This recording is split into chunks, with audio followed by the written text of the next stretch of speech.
Hey guys, welcome to Feature Creatures DTF. I am your host, Jordana, and we have another host, amazing host, Sam. Actually, this Hello. side. We're somewhere. Yes, somewhere. I always try to get that right. I'm like, he's over here. He's over there. Which way did he go? Which way did he go? Sam, I feel like we have not recorded in a hot minute, and I am really excited to chat tonight. Yeah, so one of the things that maybe we've never announced, and it was probably very poor announcing on our part, but for those who listen to us, we've decided to try and do 1 week of regular episode, 1 week of live on some platform, usually Instagram. So that's why it may seem like these episodes are like, well, they're coming out like you only get one every other week. That's a weird podcast. It's because we're doing like a live and then a regular one, and then a live and then a regular one. Yes. Which our last live, minus the fact that I had to be like, my phone's dying, was very well received. I had people that I know were coming and saying like it was really good. They, my friend Blue's in love with your voice. I can tell you that. Thank you.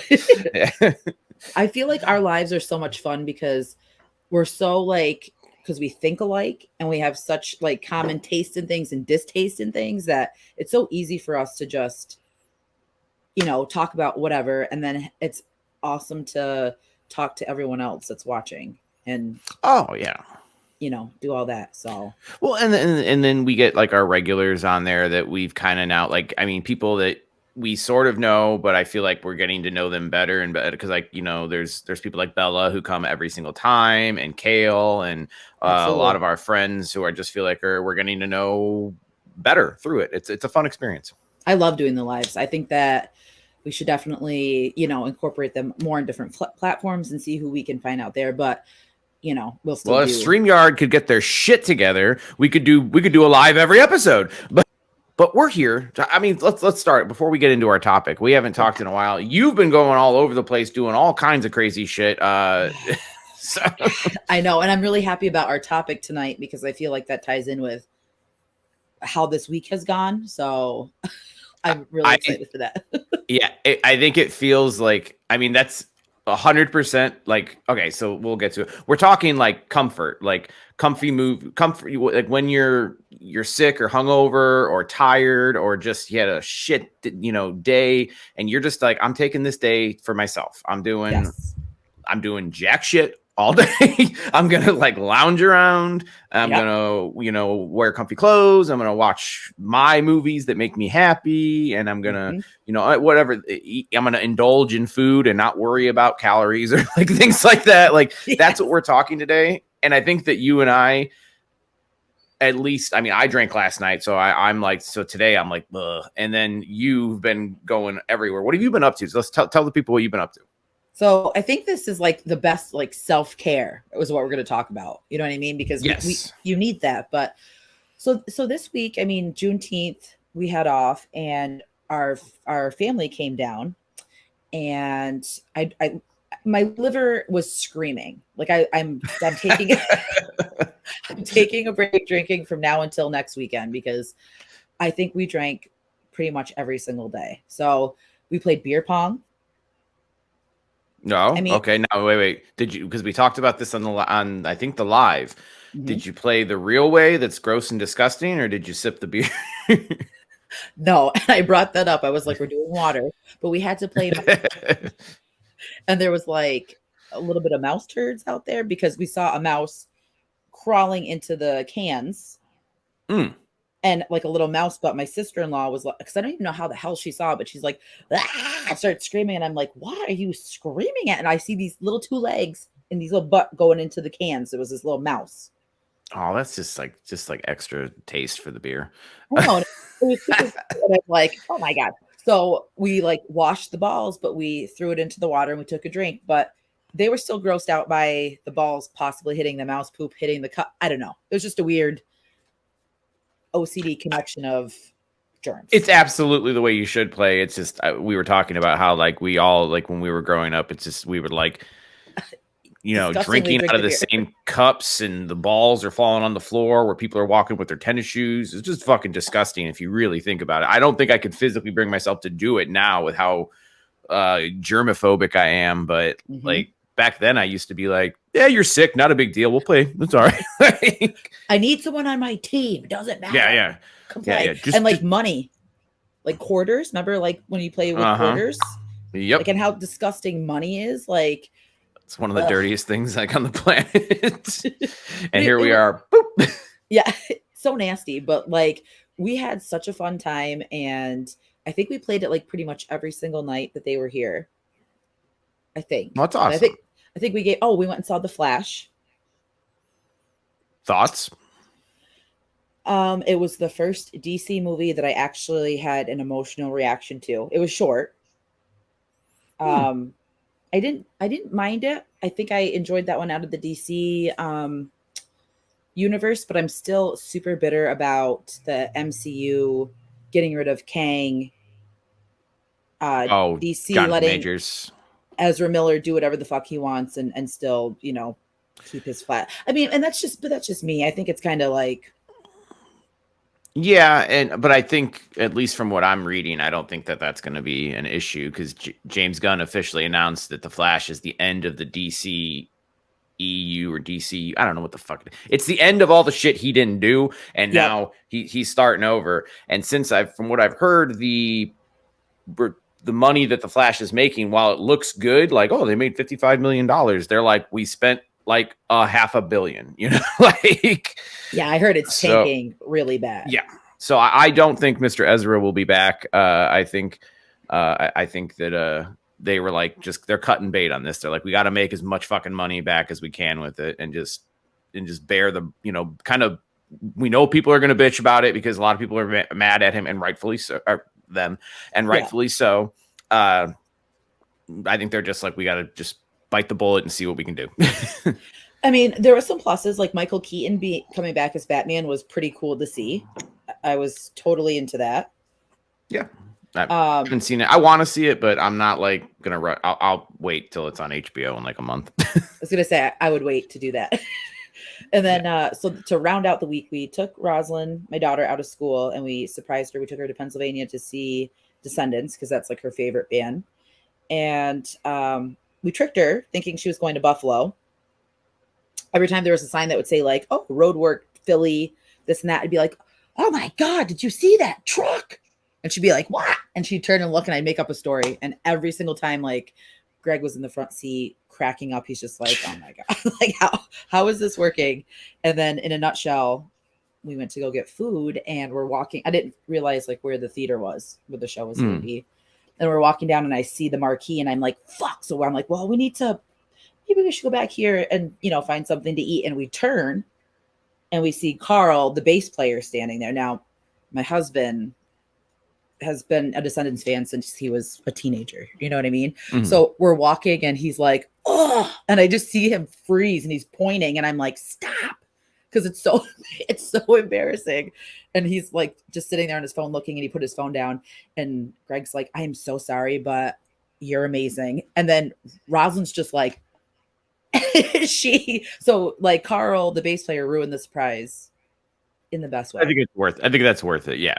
Now, Roz, I know. So first of all, Roz is like the coolest kid ever for being into like, old school, like punk. That's awesome. First of all, but like, did she recognize him, or was it just your husband? So she did, because like they watched the Descendants, they watched the documentary, like she watches the videos, like she knew him over me. Like I knew he was in a band, but I didn't know it was Carl, because I knew that there was Stefan, Bill, Milo, and Carl, but he didn't look to me the same. But it's impressive, I would say, because even for myself, even in like my favorite bands, I'm gonna be honest with you, like I'd probably just recognize the lead singer. Like I'd be like, I don't know, I'd just be, unless it's like an iconic one, like that made themselves like bigger than just guitar player, like it would like Dave Slash Grohl or something. Yeah, Dave Grohl. And it was packed. I think they went way past capacity. At one point, I had to grab this drunk girl because she kept trying to push by Roz.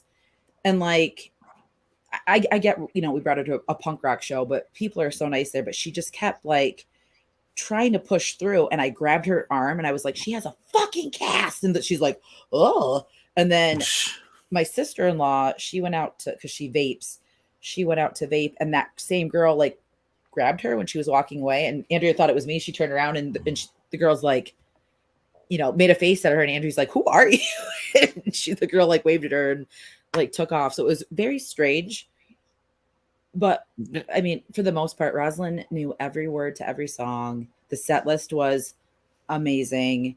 They played a song that I wanted them to play. So it was just an amazing night. And it was my sister-in-law's first concert. She's never been to a concert before.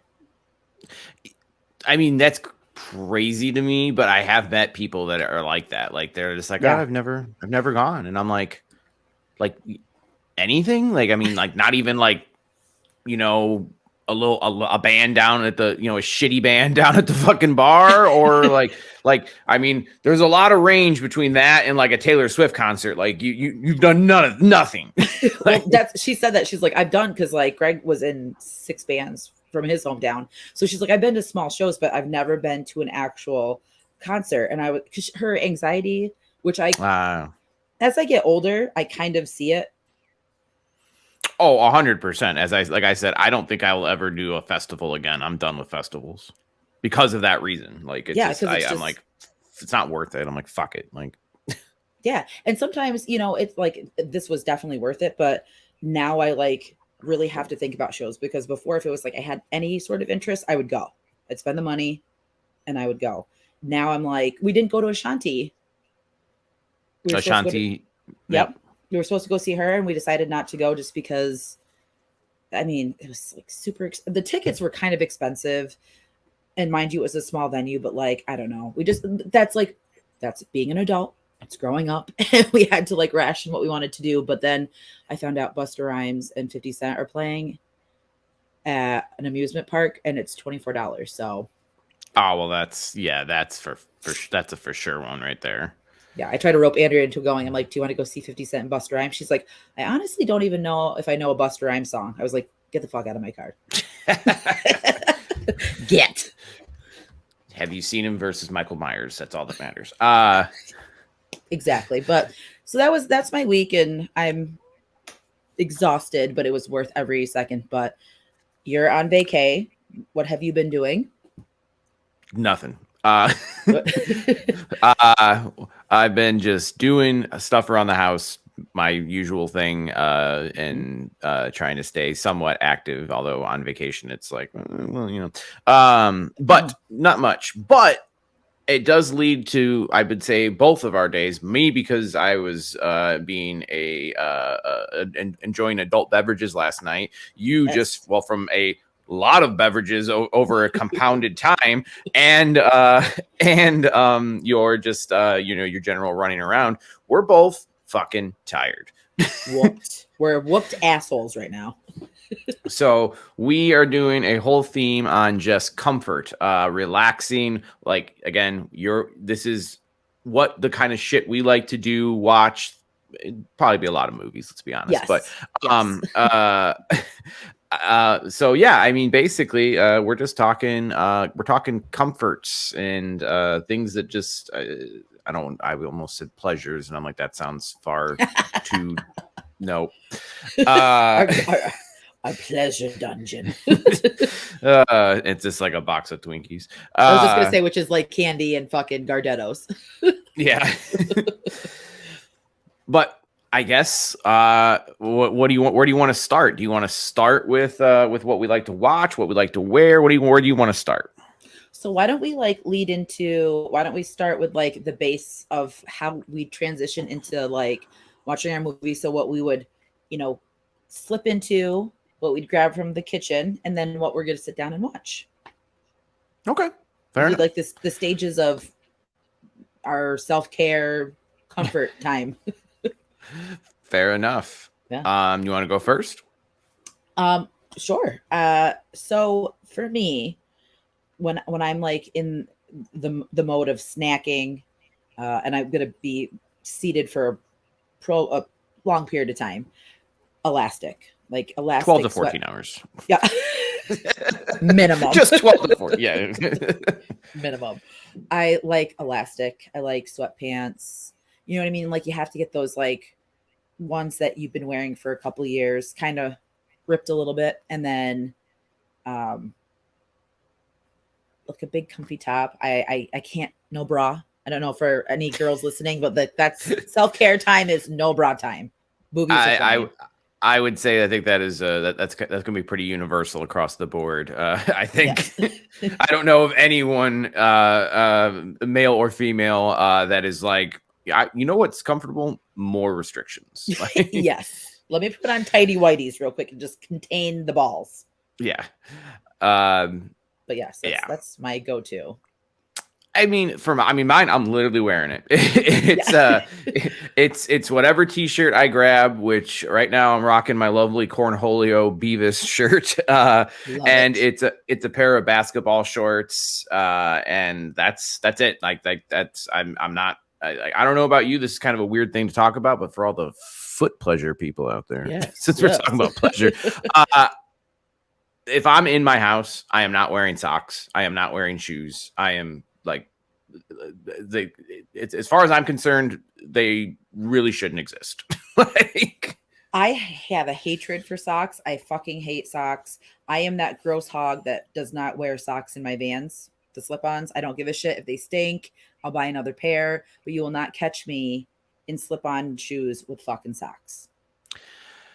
I do, but only because I don't want to destroy them, like you said, because the odor can become just horrendous, like one of the worst. I had a pair that, like, I don't even know what happened recently, and I'm like, I'm trying to save them. I put, you freeze them. I don't know if you ever heard that. It gets smell out of shoes. You put your shoes in the freezer, and it helps. I have heard that. Yeah, so you do that. You throw some baking soda in there, and I left them in there for like a month. Those things came out like fucking cinder blocks.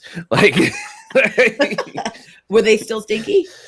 They were pretty good at that point. I think that it's been neutralized, but I still try not to wear them because they are my favorite pair. So, you know what? I used to, another factor that came into the mix is when we lived in our old house, we had a really nice set of a washer and dryer.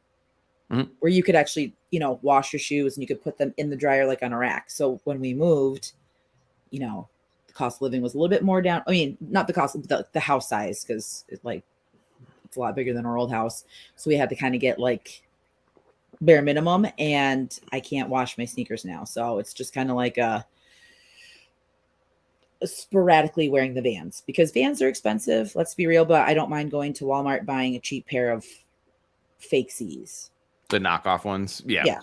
My husband has a pair for like 8 years, and they're still going strong. So they're totally fine shoes. I'm not one. I know, like, I have friends that spend so much fucking money on shoes. I always have I have 3 pairs. Yeah. And I have one pair of Docs that I buy those, and those last me like fucking 10 years. Yeah. I have a pair every year I buy one pair of Vans, like $40-$60. Yeah. And then I have an old pair of slip-ons that I just throw on when I'm like, I don't give a shit. Like, yes, the same. I stopped buying Nike and like active footwear because those are super fucking expensive and they shit the bed so quick. Mm-hmm. So I just like mow the lawn now in my old lilac Vans that are pushing like 10 years maybe. I think I just don't even care anymore. Like, and I don't buy shoes full price. I have to wait until there's a sale, I get a coupon. Oh yeah, I mean that's 100%. I just buy them on Vans.com always, because that's the only shoes I wear, and I'm like, I'm going right to the deal section, like boop. Like, all right, this is my choice, because I'm not paying full price. What's your oldest pairs you're trying to get rid of, and I'll just pick my favorite color. Like, that's basically how I shop. Yes. But no, I'm with you on like I can't sleep with socks on. If I'm on the couch or in bed chilling, I can't wear anything on my feet. So I knew the clothes part would be kind of short-lived, because it's either, the sweatpants, the basketball, the big t-shirt attire. So the main question though is, what are you eating? Okay. So instantly, if I'm in if I'm in like, okay, this is my day, this is Sam day, I'm gonna eat like my all-time number one favorite food is chicken wings. Mm-hmm.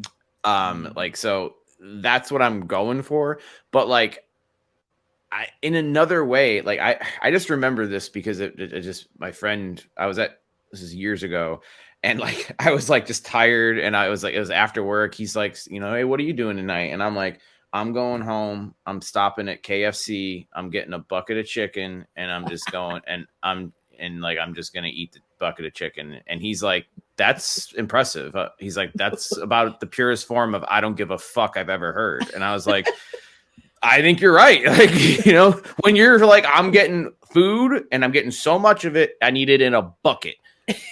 Like, that's like the best because you could just sit with your bucket. Yeah. Like, right back in. Yep.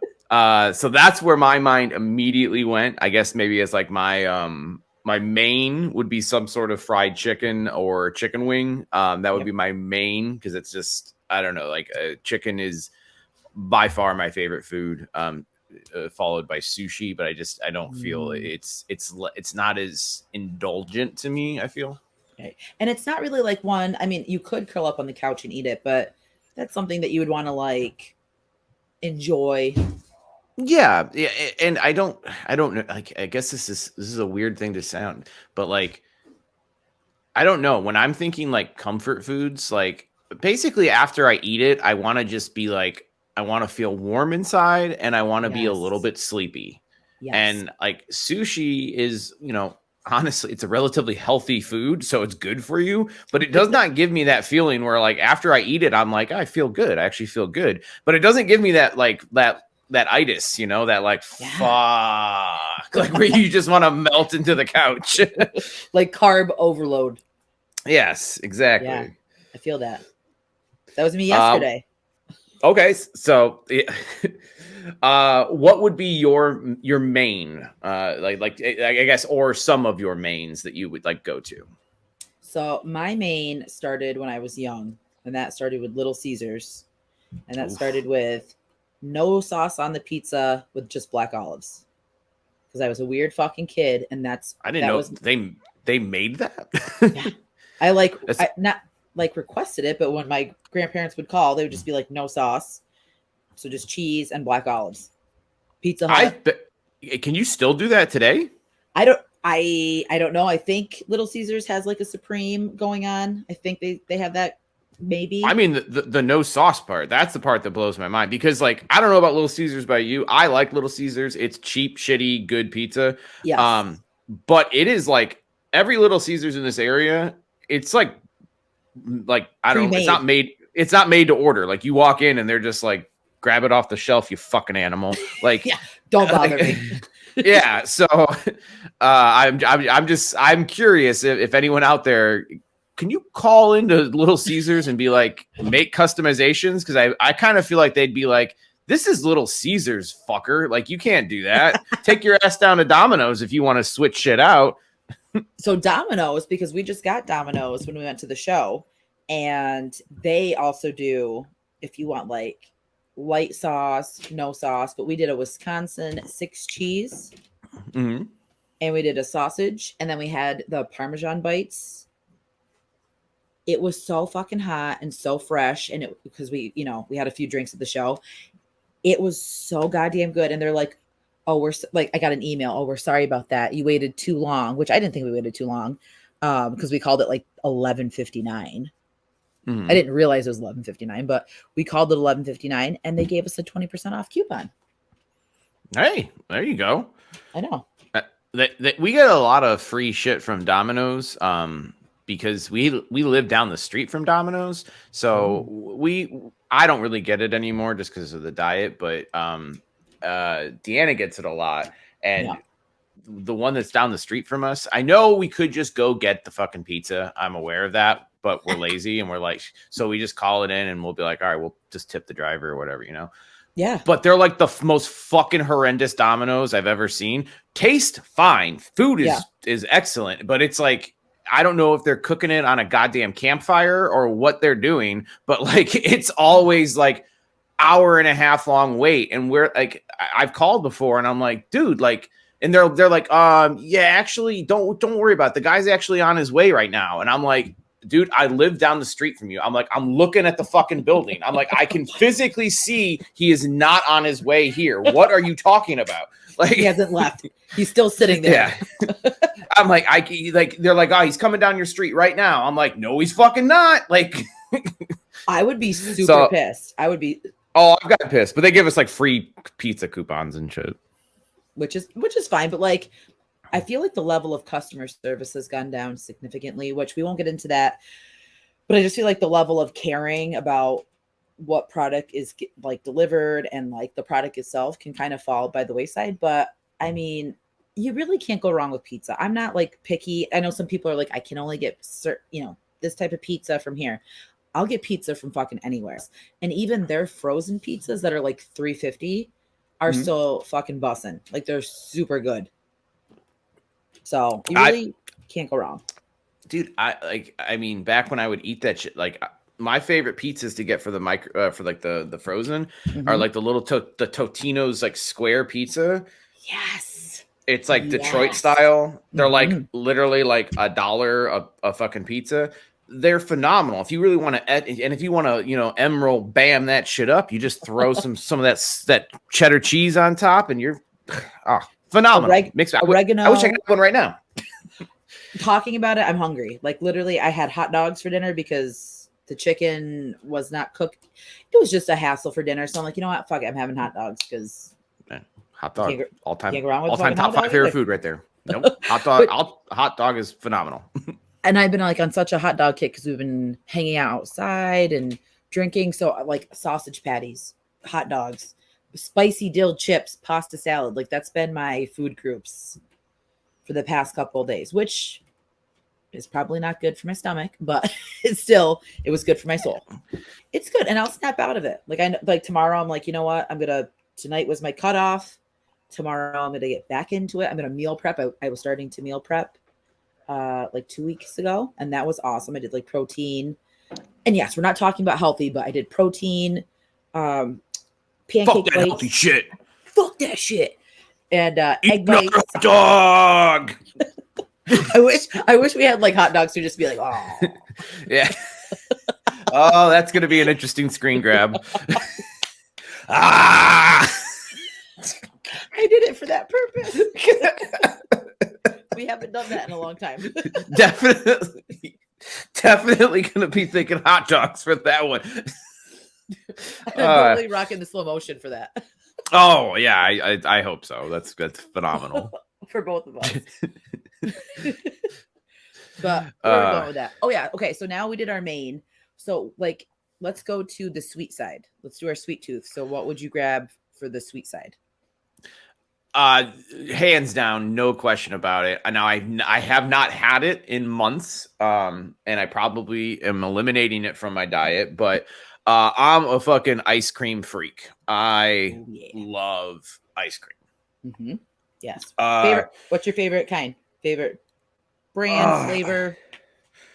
Favorite flavor is vanilla. I am just a vanilla fan. Yeah, I really enjoy vanilla, but if I'm not doing vanilla, then I'm going towards I like Ben and Jerry's, and I want them to I want the one that they cram the most shit into. Yes. Like the Americone Dream is really, really good. The one with that's Stephen Colbert's ice cream is probably that Funky Monkey is fucking phenomenal. Yes. Yes. Banana flavored ice cream. I'm like, why? Who? Like, they're the only one who does it. I don't see banana flavored ice cream anywhere but them, and it's phenomenal. It is. I don't like banana either. I don't like artificial banana flavoring, but that ice cream is chef's kiss. It's iconic. It's like everyone knows, even if you've never had it, you know of Funky Monkey and you know of Cherry Garcia, which I'm not a fan of Cherry Garcia because I'm not a if I'm going ice cream, I want more. I don't want to say succulent, I guess, but like you want like caramel, chocolate, decadent type stuff, like a richer flavor as opposed to like a fruity flavor. You have to throw a flavor in for Ben and Jerry. The Tonight Dough. Oh, that one. That's the Jimmy Kimmel, Jimmy Fallon one, right? Yes, and it's the peanut butter cookie dough, the chunks of like Oreo, the fucking I can't even like I dream about that ice cream. Like that ice cream and I could eat that whole canister in one sitting. Fuck the 2-day thing. I could do a whole night. I could do it in one night. Trust me. It's just that's the willpower I have is to go half and half. Yes. Same. My body wants all of it, but now I really want it. And I might have to get it for like tomorrow for a snack because now I'm thinking about it and that's all I'm going to think about. It is a really good. Now I will say I not recently, might have been the last one I actually got. I tried their, it was just like, you know, they usually have fun names, but it was like, just like New York cheesecake. Fucking awful. I was like, there's no mix-ins. Like the whole point of Ben and Jerry is, first of all, you know, one of them can't taste, right? Oh, no. I did not know one of them has anosmia. So his sense of taste is extremely, because smell is so much of taste. Yeah. He has anosmia, so his taste is so like reduced to where he can't really taste at anywhere near a normal level. So that's why he likes texture. So that's why when Ben and Jerry started to make their ice cream, he's like, just pack this shit in there because he really was into the texture. Yeah. And when I tried this one, I was like, dude, I don't know which one it is, but the one with anosmia must have fell asleep on this one because like there was nothing in it. I was just like I was honestly like, I'm like, this I can't believe that they made this. Was it just like was there even chunks of cheesecake or was it just like the flavor? It was the flavor and just like little like not even cheesecake, like the like the breading, you know, like on a cheesecake you have like that brown breading. It was like little balls of that, but like nowhere near what you like when I expect like a Ben and Jerry's a scoop. I mean, you look at it and you're like, it's, you know, it's a fucking disaster. It's everything is all in one scoop, and it was awful. I would never recommend it. See, now with that one, they need to do one of those core ones where like the core is like the brownie or the core is like the cookie. Yes. They need to do a fucking and you're scooping it out. Yep. But throw in like fucking, you know, caramel and cookie dough and all this other shit in it. See, I think you found a new job because I would eat that ice cream. You know what else is another good ice cream? Is a Jim Dandy sundae from Friendly's. I don't think we don't have Friendly's out here. I don't think. I know of it, but I'm gonna look it up while you're. Tell me what it is. I'm gonna look it up. Jim Dandy. Oh wait, is it Jim Dandy or is it a Reese's Pieces? I might have been an asshole and just said the wrong one. But anyway, either one. I think Jim. You tell me if I'm wrong or not. But the one that I like, Jim Dandy Friendly's. What's the name of it? Jim Dandy Sundae from Friendly's. Jim Dandy Sundae. Yep. Okay. Jim Dandy. It's the first thing that pops up, so it's got to be there. Okay, keep going. I'm gonna show you a picture. Okay, so the one that I love it's hot fudge, peanut butter sauce, and then Reese's Pieces, and then whipped cream, and a fucking cherry on vanilla. Damn it! Is that it right there? No, do a Reese's Pieces sundae. I'm such a fucking moron. Of course, it's a Reese's Pieces sundae, not the Jim Dandy. But I know that Reese's Pieces sundae. Yes, Friendly's from Friendly. Look at that. It's the first one that pops up. I like that. Look at this baby. Okay, yeah, that looks pretty damn good right there. Not gonna lie, it's got Reese's Pieces. Looks like some peanut butter, some caramel. And the little cherry on top. It's perfection. Yeah, that is phenomenal. Let me see if there is any other. I used to get a hot dog from Friendly's, and they had this like nice toasty bun, and I would do. We're a wasteland of Friendly's. There's none in the 5 states. That is crazy. I mean, it's you could literally toast a bun and put a hot dog in there, and you could make that sundae. But there was something about going there when I was a kid, and I would get like their French fries were off the fucking chain. They were always deliciously deep fried and crispy with ketchup, and then my hot dog had the ketchup, and then I'd have one of those sundaes. That's a day right there. Oh man, I was such a spoiled little asshole. I'd be like, Nana, can we go to Friendly's? But yeah.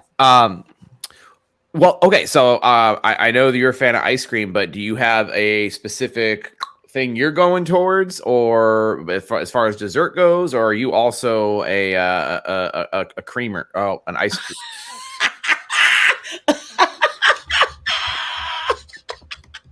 Oh, look at, I did it. That was amazing. And I tried to do the zoom, the extreme close up. Okay. But no, that's I mean, yes, because I do love me, like Greg and I will switch on and off. We'll get different types of ice cream, but really, like where my heart is with sweets, there's two that are tied. One's an old fashioned awesome sweet treat, and it's a Little Debbie snack, either a Swiss cake roll, a Nutty Buddy.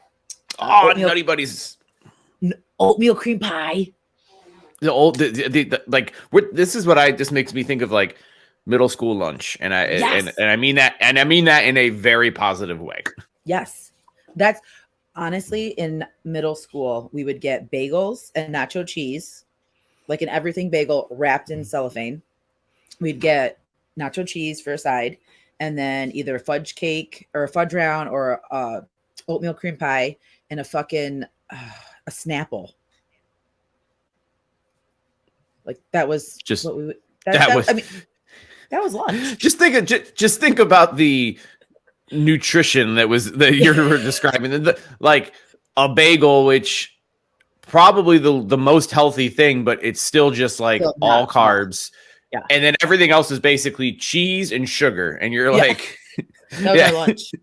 And that was like all my girlfriends. That's all we would get. One would get like a fruit punch, a Snapple. I'd get like a pink lemonade or kiwi strawberry. It varied, but like that was our fucking lunch. Is that not horrible? I mean, yeah, I remember so they used to in high school specifically, they would have fresh baked cookies every day. And I don't remember what they were. They were like, it was like $2 and you could get like a bag of like 3 of them. Oh, nice. And the idea is that, you're supposed to buy those as like as an extra thing. And I remember like school, like I don't even know what lunches cost for today, but like it used to be like, I don't know, like $2, $2.75 or some shit for a lunch or whatever. And then but kids would like forego like the actual food and just get the cookies. And I'm like, so these kids are just like jacking themselves up on fucking on cookies and sugar, probably doing it while they're down in like a Coke. Remember when they used to have like actual vending machines, and now they have like, I guess, like carrots in there. I don't know. Like fucking carrots and celery. Here you go. A2. It sounds like a hellscape to me. Like, I'm sorry. I know it's healthier for kids, but like, I just can't imagine going up to like a fucking vending machine and being like, well, my choice is kale chips, carrots, or veggie sauce. I'd be like, I'm just not gonna eat. I'm just not gonna eat. Like, this is fucking done. They don't even care. Like, when she went to school, she'd get like desserts. We're like, you don't fucking need to spend this much money on an ice cream cone. Like, we pack you fruit snacks. We pack you. I mean, like, I'm not that parent that's going to be like, you need to bring a salad. You need to bring apples. You're going to have, you know what I mean? Like, I'll throw in a fruit snack. And if, she wants a juice pouch once in a while, cool, whatever. But like, our other friends said that their daughter like wouldn't eat her lunch and just buy dessert. And they can't tell her no. Like, the lunch ladies can't be like, there's no way they can stop it. Yeah. Yeah. So these kids are like roaming free, getting themselves all jacked up on friggin' snacks. But so Little Debbie, definitely a top contender. Maybe like I should throw in like Oreos, like golden Oreos too. See, you and I are a lot alike. I'm a golden Oreo fan. I like them both, but I tend to sway to the golden Oreo. I think in actuality, while the one is more iconic, I think the golden Oreo is a better tasting Oreo. Same. And you can get, I feel like I don't get as burnt out quickly eating those ones. Like, I could eat a ton of the golden ones, which probably isn't good, but they're just so tasty to me. So golden Oreo all the way.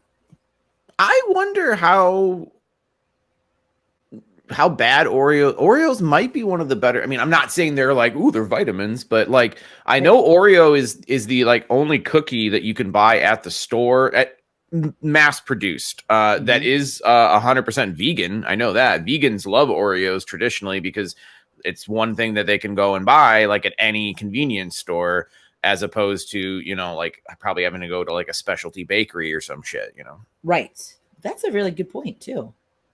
Yeah, I'm sure they're just fucking loaded with sugar, but I'm just saying, I bet you if you stack that next to like a Famous Amos or Chips Ahoy, I bet you the Oreo is probably calorically probably better. 100%. Like, you know, but I fall in that weird category because I like pecan sandies, like the shortbread cookies with the pecans in them, like oh God, what are the Pepperidge Farm ones that were like the Milanos? Yes. Those are so fucking good. They are. I always felt fancy eating those. Like Pepperidge Farm, I don't think we ever bought them like as a but like if I went to someone else's house or like my grandparents' house and they'd have them, I always was like, "Well, this is the fancy cookie." Like, yes, my grandmother would bust out the Milanos, or she would bust out the ones that were like the dark chocolate with the nuts on them, like the mix pack. And she would always bust those out in the holidays, and that's what reminds me of them. And I always thought they were fancy. Like, these are so regal. On that topic of like food that I thought was fancy that like clearly wasn't. I for some reason as a kid thought Fig Newtons were fancy. And I think it's because if you remember back in the day, they like had like a marketing campaign where it was like a rich butler or whatever, and he would like, and I don't remember exactly how the commercials went, but they always showed like fancy, super fucking fancy people eating Fig Newtons, and my parents would never buy them, so I was like, I don't know, maybe they're expensive. And the only time I would ever get them is like when my grandma would, like, you know, if I stayed at her house, she would have them, and I'd be like, you know, I'm like, oh, I'm getting the high end shit here. Yeah, I'm getting this, and I'm getting Milanos. What are we doing here? Like busting out the Sprite. I was like, remembers? Yeah, it's like jackpot, grandma for the win. Yeah, grandma's loaded. Honestly, I always felt like I was in another like class going to my grandma's house, but then I just realized that she was an old lady that just bought like tonic water, Sprite, saltines, you know what I mean, like Fig Newtons, fucking prune juice, the Milanos, like not to be, but like what old people would eat.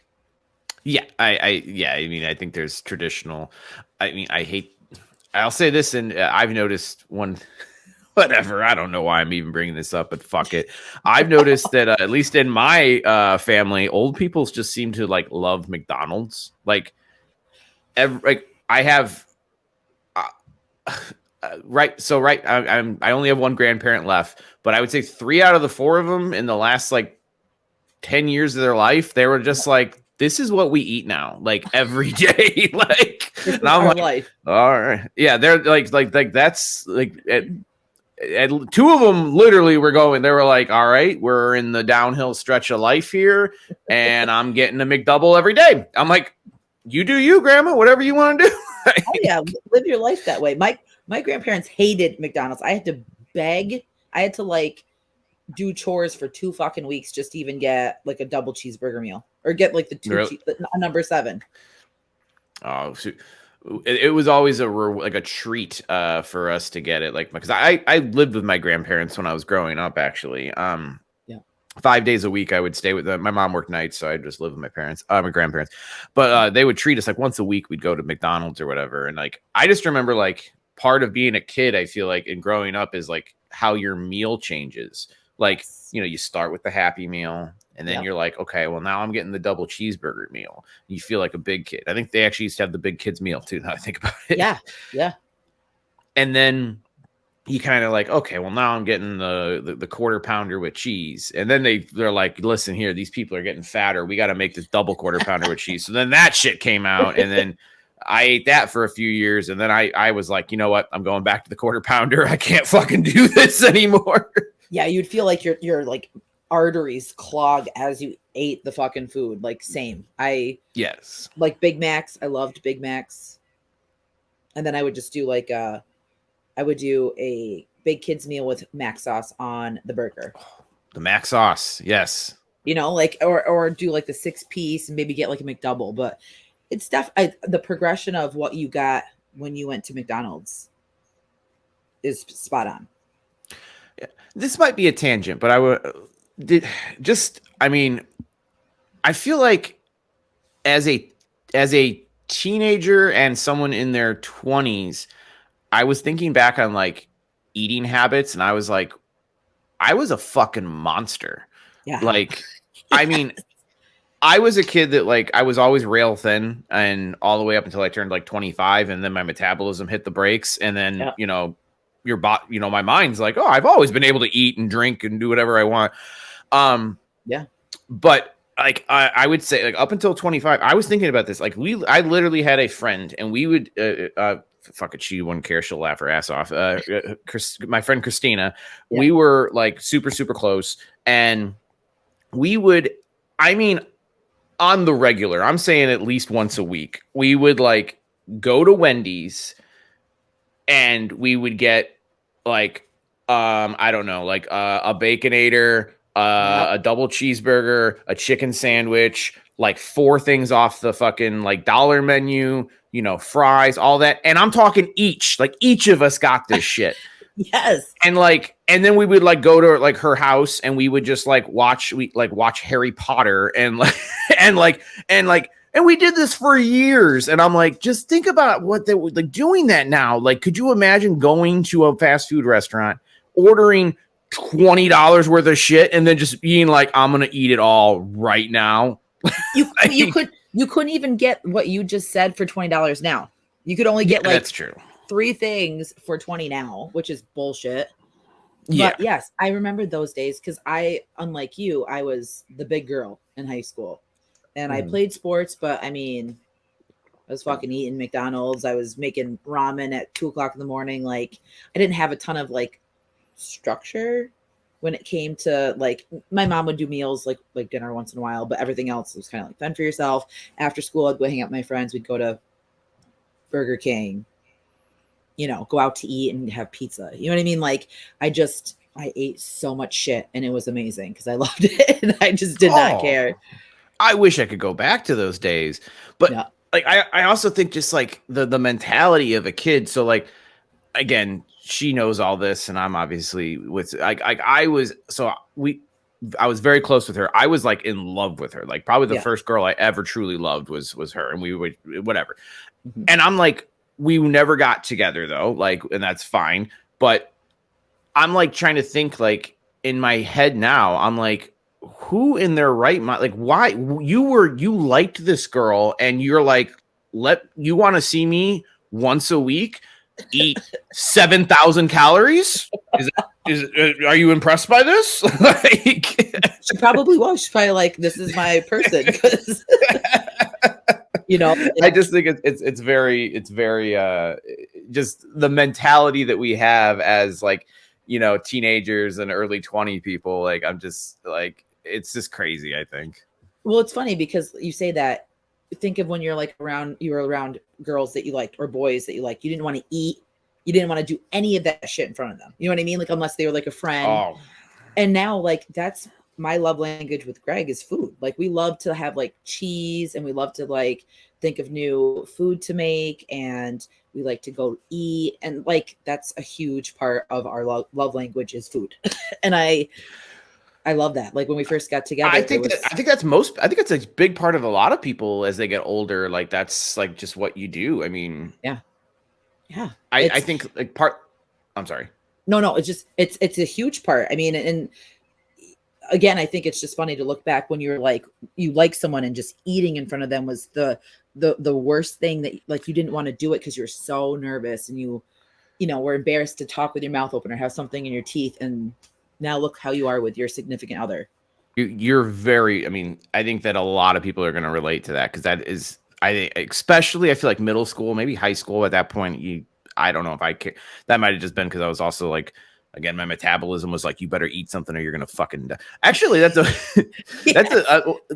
thing that actually I remember being super embarrassed about in high school. Was I would get so hungry before lunch, because, you know, the lunch schedules in school are fucking dumb as shit. They have some people eating. some people are eating like lunch at like 10:30 in the morning, and then some people are eating it like, like around 2. It's like that's a big gap. But I remember like my stomach would like gurgle because I would be hungry, and I'd be like clenching my muscles as if I thought that was going to like keep the sound in. And like I remember that like I was like, you fuckers, like, can we just ring the fucking bell? I'm hungry. Like, I'm the same way because I have to eat throughout the day. Like I have to do like some sort of breakfast. I have to have a snack, and I have to keep going, or like I get hangry and my stomach gets grumbly. And I hate it. And that was like such a big thing too, was when I first liked Greg, being, in the same vicinity as them and having to eat. Then after you process your food, sometimes you get gassy and you're just like, oh fuck, now we have to do that. Like it's horrible. Yeah.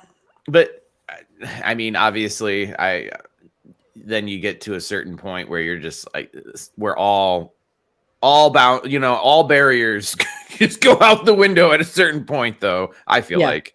But you know what I mean? Like, think of when you first got with Deanna, like when Greg and I first got together, we went out and we had drinks, and we ended up drinking, and, I ended up staying, with him, and then he drove me home. And just think of like a night of drinking, what that does to you.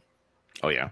Then the next morning, so I'm sitting there and I'm like, just drive faster, please. Like I have to fart. It's like, no.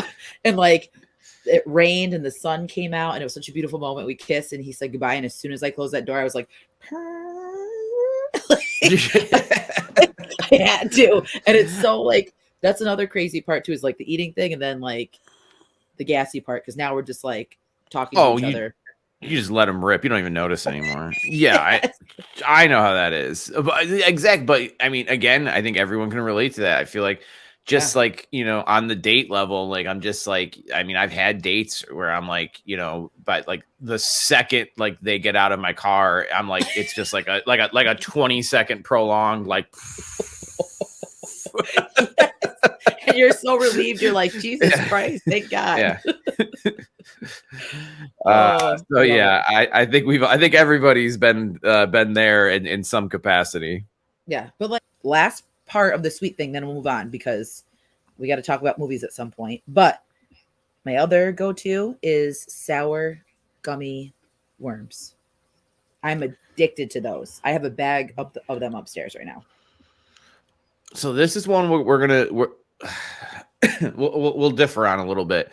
I'm not a very big I'm not a gummy fan. I don't mind a Sour Patch Kid, but I'm not much, if I'm going candy, I'm usually going chocolate or peanut. If in a perfect world, both. So I'm not really a gummy fan. So this is one where we're going to differ on. And we won't talk about it. We won't go off on a tangent about it, but there's something about them where it's the blue one and the red one, and it's grape and strawberry, and it's such a weird combination, but I love it. See, can you actually tell the differences in the taste and the flavors? I don't really think I don't like the orange and green is my least favorite. I don't care for the orange and green. I feel like I've never actually eaten a gummy worm and been like, because they come in different colors and whatnot. Yes. I don't think I've ever noticed if I'm like, and maybe that's my taste buds. Maybe that's what I've never really noticed. Like, oh, I'm eating a purple one versus I'm eating a green one. Like to me, it just all tastes the same. And yeah. Well, the ones that I always get are like the troll ones, or this. It's like a specific kind, and there's only like 3 flavors, and it's the red and yellow, the blue and the red, and then the green and the orange. My sister-in-law bought a bag because our grocery store is a little bit bigger for the candy selection, and she got gummy worms that were like grapefruit and something else, peach, pineapple, and I thought I'd be into them, but I really didn't like them. Probably, yeah, I get maybe it's too fancy. Maybe you're Overkill. You're like, you just want the basic gummy worm, like, or sour gummy worm. Yes, like just give me the 3. Now, I do love sour. Now, that's the thing. Like, I actually, because I never find them in stores anymore, but like once a year, I order just a big bag of Warheads. I love Warheads. Yeah, you can still get them. I never see them in stores, but I love them. I mean, I get a big bag of them, and then I honestly I eat them until my tongue fucking starts to hurt. Because if you're listening and you're under the age of, I don't know, 20, you may not know what a warhead is. A warhead was some sick fuck designed it, and basically it's like an Alka-Seltzer tablet that they put as as humanly possible, as much sour powder on it is it's like if you think like, oh, I've had a gummy, a Sour Patch Kid, I'm talking like this is concentrated shit. This is like a swarm of Sour Patch Kids in the sourest degree in one tablet, and you have to suck on it. And then once you get off the candy part, like the decent part, then you're just like, holy shit. And then when you're eating it with your friend, you stare them down to see who takes it out first. Yes. Oh yeah. You can't be a pussy. Or you trick your friend and like just say it's just regular candy, and then they eat it, and then they're like, I have such a Pavlovian response with that. Like when I think about them, like my mouth, like I don't know how to explain it, but like it prepares for what's coming. Like, and it sounds like it's an awful experience, but genuinely one of my favorite candies. So I loved them when I was younger. I still love them to this day. And I think Roz had one and she liked it because she does like sour. Mm-hmm. But we don't, I mean, I think we get the gummies more than we get the warheads. I would say, I think most people, like I said, I don't even see them in stores anymore. So gummy worms gotta be one of the most popular candies out there. It's just not for me. Yes. I feel you. It's an acquired taste, and it's always like, you know, my sister-in-law and myself, we love that type of shit. So I'm glad that I have her to share that with. But enough of this candy food talk, because I'm getting hungry as we speak. Which is going to lead into snacks after we record. But anyway, so now let's move on to like our comfort movies. And I have quite a few, but we'll try to narrow them down. So I literally grabbed mine off the shelf. So I have all of mine physically here. Now, here's the thing I'll say. You're a listener to the show. I am not, anything that we've talked extensively about, I did not include. So like, just know Jaws is on my list. It's my number one go-to. Yes. Starship Troopers is on my list. It's one of my all-time favorite movies, but I've already talked about those in great length and probably will in the future again. So I'm like, I pulled things that we really haven't talked about that I was just like, I literally was just going through my shelf and I was like, I feel kind of shitty. What movies are jumping out at me are ones that like I'm like I enjoy these movies and they make me feel good. Yes, same way, because I knew Jaws was going to be on your list too. Mine, Halloween for sure. So we definitely won't talk about those ones, but I have other random ones that I thought about and I was like, man, like I love these movies and I don't think I talk about them. So you go first. Okay. So up first, I'm just going to go off the bat with Club Dread. Ooh. Have you ever seen Club Dread? I have. That's all the guys from Super Trooper. Yeah. Club Dread is it's a horror comedy with the Super Troopers and the Beer Fest guys. It's a very lighthearted movie. It's not like there's a serial killer on a Jimmy Buffett fucking knockoff played by Bill Paxton. He's phenomenal in the movies. Coconut Pete. It's fucking great. It's very stupid, and cheesy as fuck. But, honestly, like just as a fun beachy movie that it doesn't take itself very seriously. It's hard not to smile. And I just love Bill Paxton. And since I grew up in a house of Jimmy Buffett fanatics, Coconut Pete is iconic to me. Yes, he's a legend. Yeah. I have his song on my playlist. Pina Colada, which was on the map 15 fucking years before Margaritaville. Good shit. Insert that song into this somehow. Yeah. We'll edit that in there. I love it. What do you got here? What's one of your go-tos? I'll play off of your beach fun, lighthearted ones, and it's a random one. It's back in the 80s. I say 80s or late 90s. But it's Weekend at Bernie's. Hell yeah. I fucking love Weekend at Bernie's. I probably watched that a little too early in my life to realize like this guy how dark it is a cokehead, and then they're keeping him alive, and you know, even better, like they do the voodoo ritual in 2. But I loved Andrew McCarthy, Jonathan Silverman, what's his name that plays Bernie, that was in Terry Kaiser. Yeah. Yes, I love the whole movie. I love the silliness about it.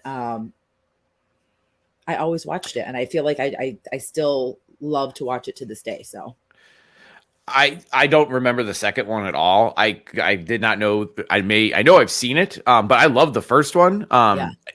I think growing up, I had like a man crush on Andrew McCarthy. Totally. I loved all of his movies. Like I was a 15, 16-year-old kid. I still own the movie and I love it. But like I was telling people like Mannequin's one of my favorite movies. Like such a good movie. I love Mannequin too. But also Jonathan Silverman is a babe as well.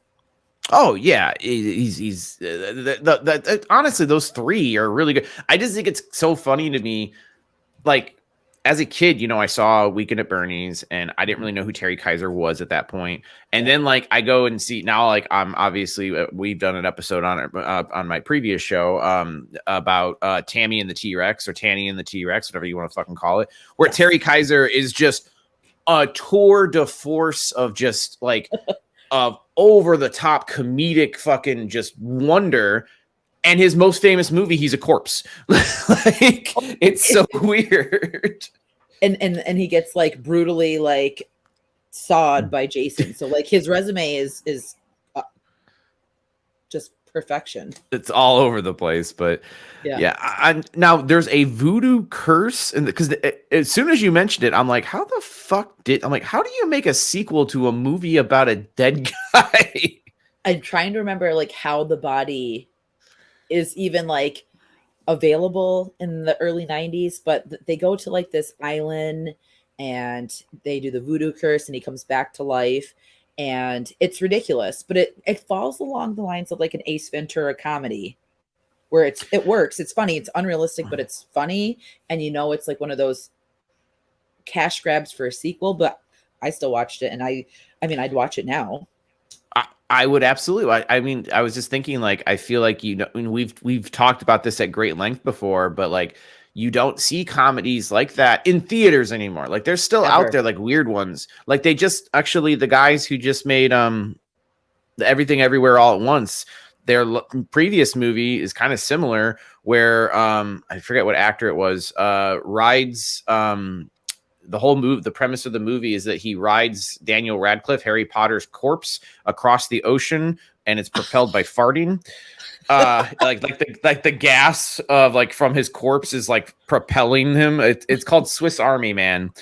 Like it got made, but like it's fucking insane. But like they make crazy, weird, funny comedies like this, but I just feel like I don't see them in theaters anymore. You know, everything I see in theaters for a comedy now, I'm just like, that looks kind of just generic and fucking boring. Like, I am totally watching the Swiss Army Man. It's Paul Dano.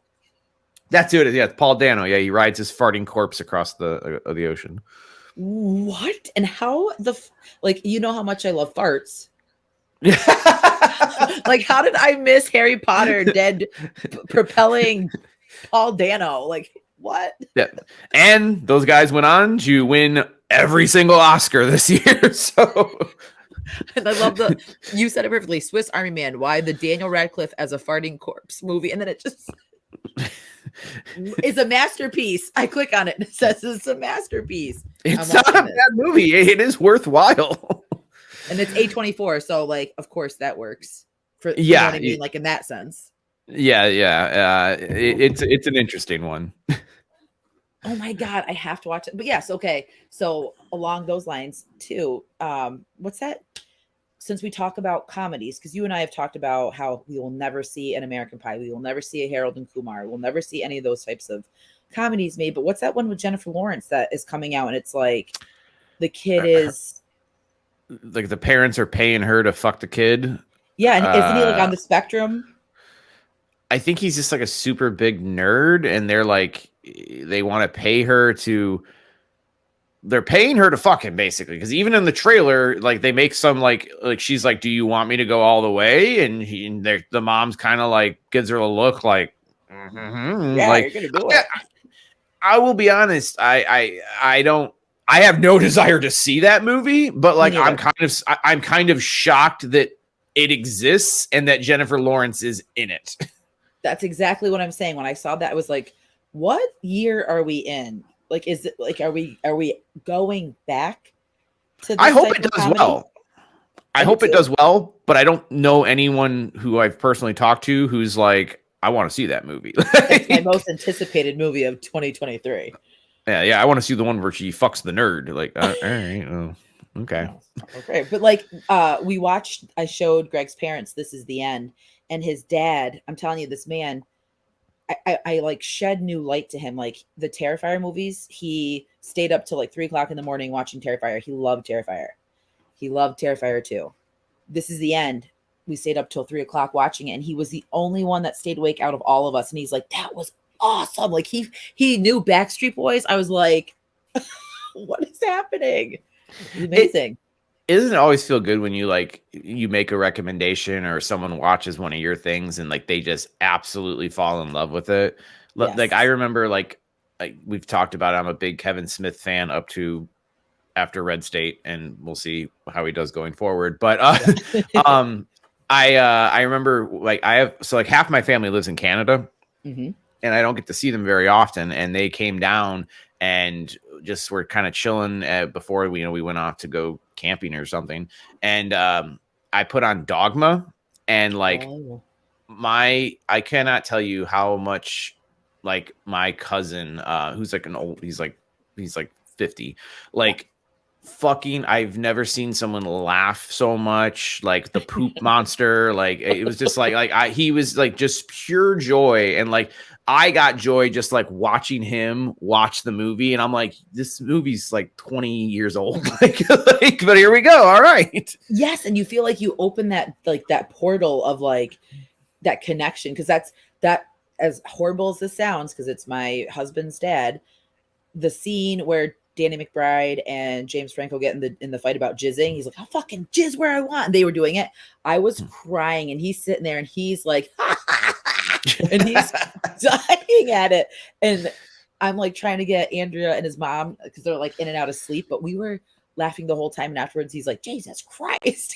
It's just like, yes.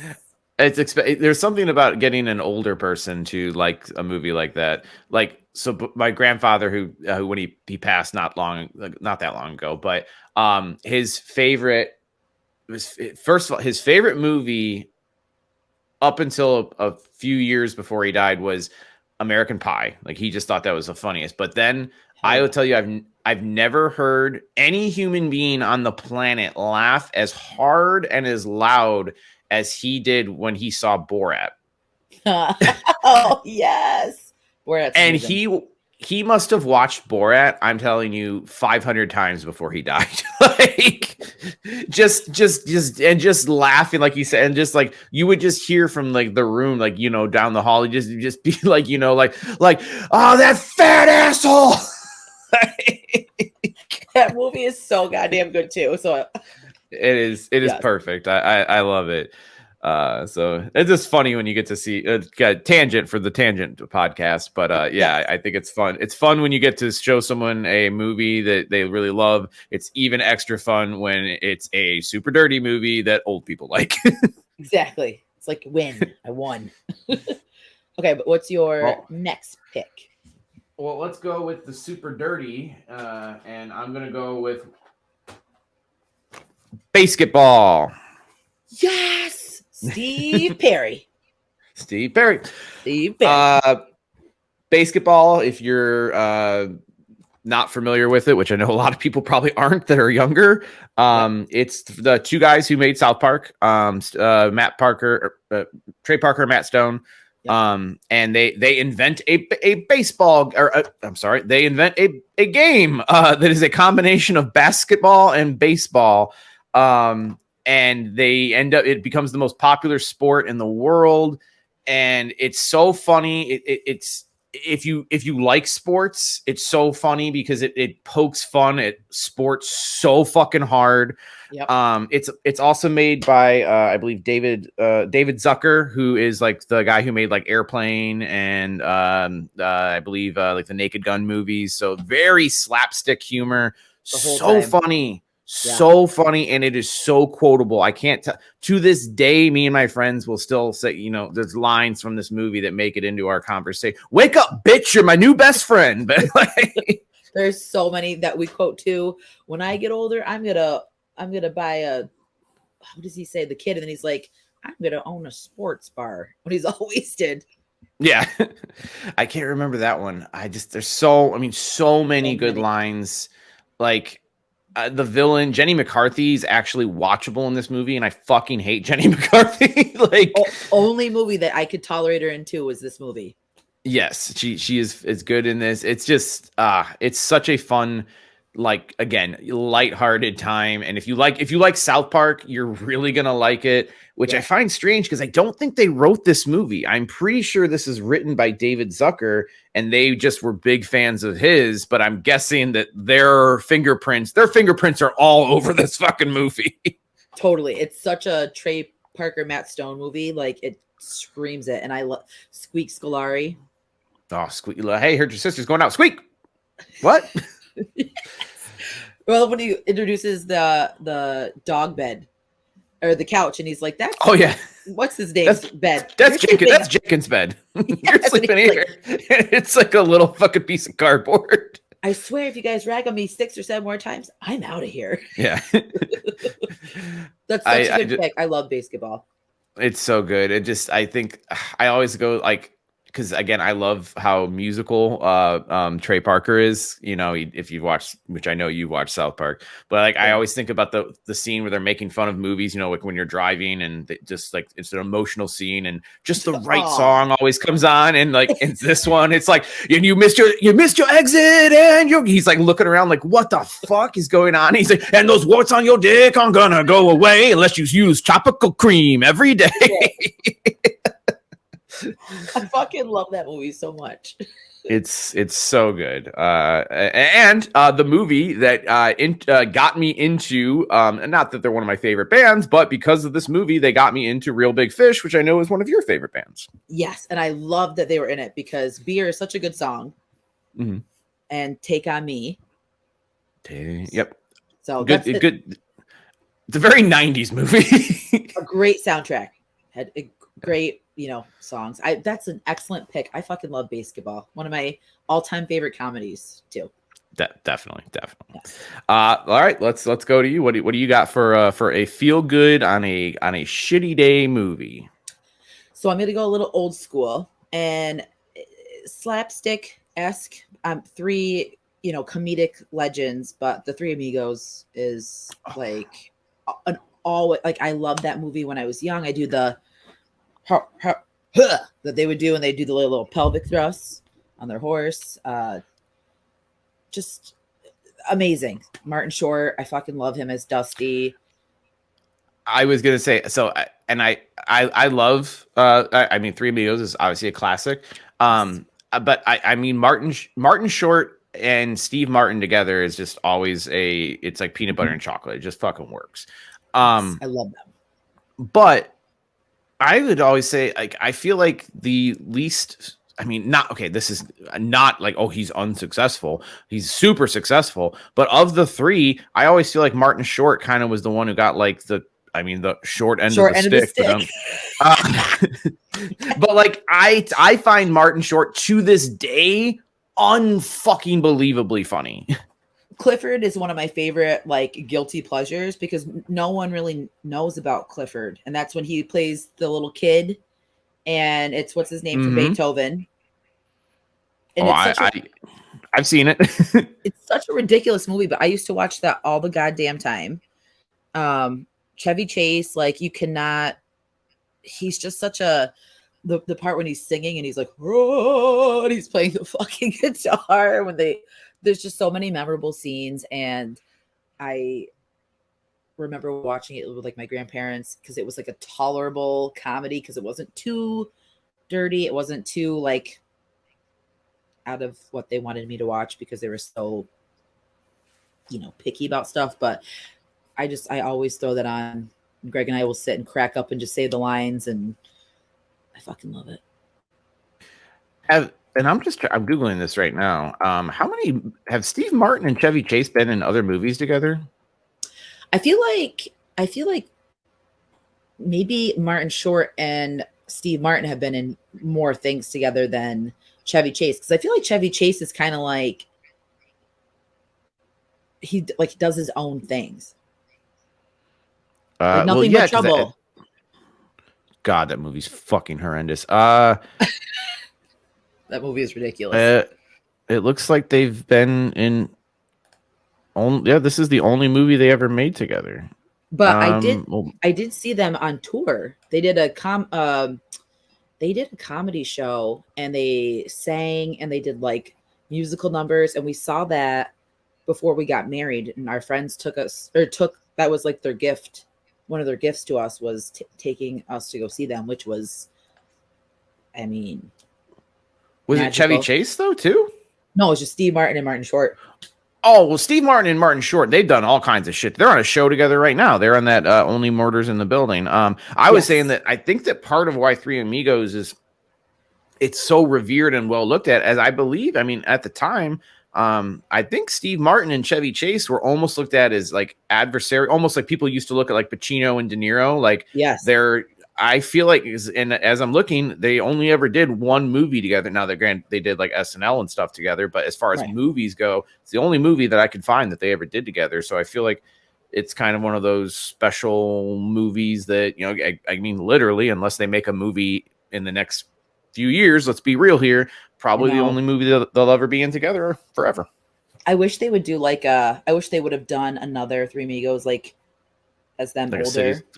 You could have done it like a City Slickers 2 kind of thing. Totally. And it would have been, I feel like that would have been more like, I don't want to say believable, but like now we're getting the Beetlejuice 2. I feel like if they would have thrown in like a Three Amigos a couple years later, people would have freaked. I think still people would freak now if they actually agreed to it and did it. I genuinely think yes. I mean, based on the success of the show, The Only Murders in the Building, it's like won awards. People love just seeing Martin and Steve Martin. I was gonna say Martin and Martin. Steve Martin and Martin Short together again. I think that people would really like to see, if not Three Amigos 2, like just a movie with those three actors in it again, like one last time. I think people would go fucking. I think people would be a fan. Absolutely. I think it's such a comedic perfection of a movie, and it's timeless, and I love it, and I just love it. No, I'm with you. Yes. Next pick, Sam. How many? Question for you though. How many did you pick? Just so I can gauge. I mean, it depends how many you need, because I literally have 1, 2, 3, 4. I have 5 at least left and 2 TV shows. Okay. All right. Do you think you can do that, or we can cut it shorter? Nope. I think I can pull some out. I got a list of them, so we're good. Okay. Well, I'm going to stick with the theme of silly movies, and I'm going to go with yes! Austin Powers, baby. Mm-hmm. Austin Powers, I fucking love this trilogy, specifically 1 and 2. 3 has some things that I'm not like super into. It's my least favorite, but I do love the Tom Cruise cameo, which is one of the best cameos ever in a fucking movie. If you haven't seen it, please, if you're like a younger person, you need to go watch all 3 of them. One of the funniest fucking trilogies ever. I love Mike Myers. I am so angry that we never got a 4th one that they set up for perfectly. Like a perfect setup at the end, like, which fuck it if you haven't seen it. Like, I'm sorry, it's been this long. Like they set up so Scott turns evil finally, and like that was a perfect setup for a one more movie, which Mike has not ruled out. But I'm like, dude, you better fucking make it soon. Like, I mean, like, how are you going to explain? Yeah, like Scott went from being 20 to 50. What are we doing here? Like. Totally, but you know what? I feel like that's a movie that would work. I think so too. It's the only thing I love Mike Myers, but he is kind of one of those people, as far as I've seen, he needs to have somebody reining him in. Like, because, you know, after the success of Austin Powers, they let him do whatever he wanted for a little while, and all of those movies are fucking horrendous abominations. Like, if you've never seen The Love Guru, holy shit. I don't think I watched it because I heard how bad it was. Like, so, like, the production on it's, like, very famous. Is basically they were like, anything you want. You, like, make anything you want because we want the next Austin Powers. And then so they, like, just unleashed Mike Myers, and, like, an unleashed Mike Myers is it's psychotic and like dangerous. Not in a, like, just the goofiness level, like, went from, like, I mean, these are Austin Powers is goofy, but like in a balanced way. It was just like, I mean, you cranked the knob and broke it off. Like, it was fucking unbelievably bad. And it sucks too because oh, sorry. No, I mean, I want another one. But I know he didn't direct them. Whoever the original director is, he needs to be on board for it too, and like keep Mike stable. Keep him in that realm of like where he originally was doing the first three, because they are literally some of the best comedic movies ever made. Exactly. Character development, the jokes were fucking on point. The songs, everything about it, aesthetically, it's just, I love Austin Powers. Another amazing pick. And you just spawned a pick for me. I think people don't again, I hate to keep saying, like, but like people of a certain age don't even understand Austin Powers wasn't just a successful movie. It was like, I mean, we're talking icon level. Like, everybody was saying, "Oh yeah, baby, yeah," you know, and doing the fucking dance. And I remember you'd go into Walgreens and they'd have like little, like, it was like a stress ball, and you'd squeeze it. It was Austin's face, and you'd squeeze it, and it would just say, like, you know, like, "Very shagadelic, baby." Like, it was like this shit was fucking everywhere. Like, I mean, I cannot imagine how much money they made off that movie. Like, but all well deserved. It was fucking great, and I love those movies. Think of the characters: Mini-Me, Fat Bastard, like those classic taglines. Then you had Britney Spears in it. You had Beyonce. You have all these like pop culture icons in this movie. Like you said, Tom Cruise. You have Rob Lowe, Seth. Like, it was just perfectly cast. Heather Graham, even though I really don't like Heather Graham, but she was perfect for the movie. I'm not a big Heather Graham fan either, but 2 is my favorite of the trilogy. And I think of all, I do think, I don't know. I think she's my favorite of his love interests. Yeah. I think her scene with Will Ferrell and him is one of the funniest scenes. Oh yeah. Like, it's just it's perfection. And I feel like younger generation hasn't really seen movies like that come out, and those are staples. Like, if you need to have a lesson in classic comedies, you have to start with Austin Powers. You have to do Ace Ventura. You have to do, you know what I mean? Like, those types of. Yeah. Like The Mask. Dumb and Dumber. Yeah. I'm with you. I think that I wish they would make, like, there's no movie that exists like this that is getting made. Like, and if it did get made, I feel like one of the things I hate about comedies now is, like, they don't cast comedians to be in comedies anymore. Like, Mike Myers is a regular, average probably slightly below average looking man, which they use in the movie that he's, how's he a sex symbol? Like, and instead of casting comedians to be in these movies now it would be like Channing Tatum. Like, which nothing against Channing, whatever, fine. But like, I don't need like you're okay. So you're the big muscly guy, and you're the hot guy, and you're the funny guy. Like, I don't know. I don't want to. Like, I want to see Seth Rogen, who's like a regular fucking dude. Like, like yeah. But that's another sad part, because those types of movies had their moment and they were great. Like Knocked Up, 40-Year-Old Virgin, Superbad, like all those movies that had that cast, that were funny. They were a little bit more, not so much, slapstick and physical comedy. It was, whatever. But I loved those comedies too. And you could see the growth and the development of comedies. And then we get stagnant. Like there's nothing. And I think a huge reason why those movies were so successful is they cast comedians, people who dedicated their lives to being comedians in them. And nowadays, you don't see that. Like, I mean, and again, I like Ryan Reynolds. I know everyone does, but like, I'm like, bro, you've got a fucking 9-pack. Like, I don't believe. Like, okay, here's another one, and I hate to bark on Shane. And the movie wasn't terrible. I watched that movie.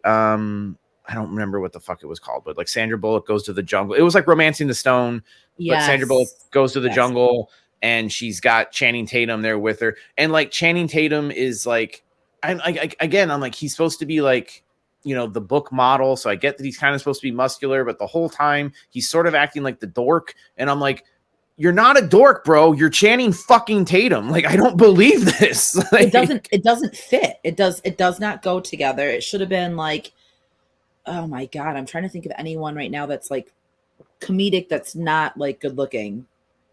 That would have been a better pick for that movie. Yeah. I want comedians to be in comedies. That's what I want. And I think that's a huge reason why they're not funny anymore. So I agree. What's your next pick? Okay, so we'll stay with Mike Myers. And it's an older one, but it's So I Married an Axe Murderer. I figured that had to be it, right? Yes, like that movie. It's like peak 90s too, like the whole coffee shop, the soundtrack, but the way that soundtrack definitely. I fucking love the soundtrack. Yeah. But what's her name that played Harriet? She's great in it. I love her. I don't remember. Nancy Travis. Is it Nancy Travis? Is it Nancy Travis? Is it? She was in 3 Men. Oh, good call. Yeah, and I know her from, and she's in that, or she was in that Tim Allen show, whatever the new one was. But yeah. Yes. So she's great in it, and I love how Mike Myers played the dad. That whole fucking scene with his brother, and he's yelling at him about moving his head, and he's sitting there talking to his friend. He's like, he's gonna go cry himself to sleep tonight in his huge pillow. Fucking like those lines, him singing, Rod Stewart. You get your first preview of the Shrek voice. Yeah. I fucking can't even deal with it. He's always said, "You Celtic United." He's just singing ridiculous shit. I fucking love that movie. And it has that little edge of, like the serial killer. That was always appealing to me. It's a fun, I think it's 80s, I believe, or maybe early 90s. I think super early 90s. Yeah, I mean, no 90s because the soundtrack, I guarantee. Yeah, 93. It's definitely a fun one, and again, kind of sillier.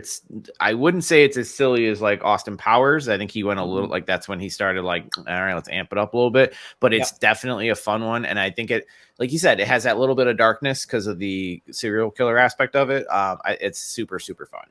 Love that movie, and that's one I always like randomly watched at a young age, thinking I knew like about relationships and all this other, shit tied in. But I thought Mike Myers was funny. So, yeah, I mean, and you were right. Yes. All right. I can't wait to see what your next one is, because all yours are like prompting ones that I like already thought about. But so I'll go with a different type of comedy, but one that it's a good feel good movie when you got nothing to do on a Friday. Oh, fucking love this is Friday, the movie. If you're for the listeners, if you can't see, it's Friday with Ice Cube. I love Friday. I actually like all three of them. Although Friday 1 is the only, I would say, truly good movie, because then they go like off the rails with the other two.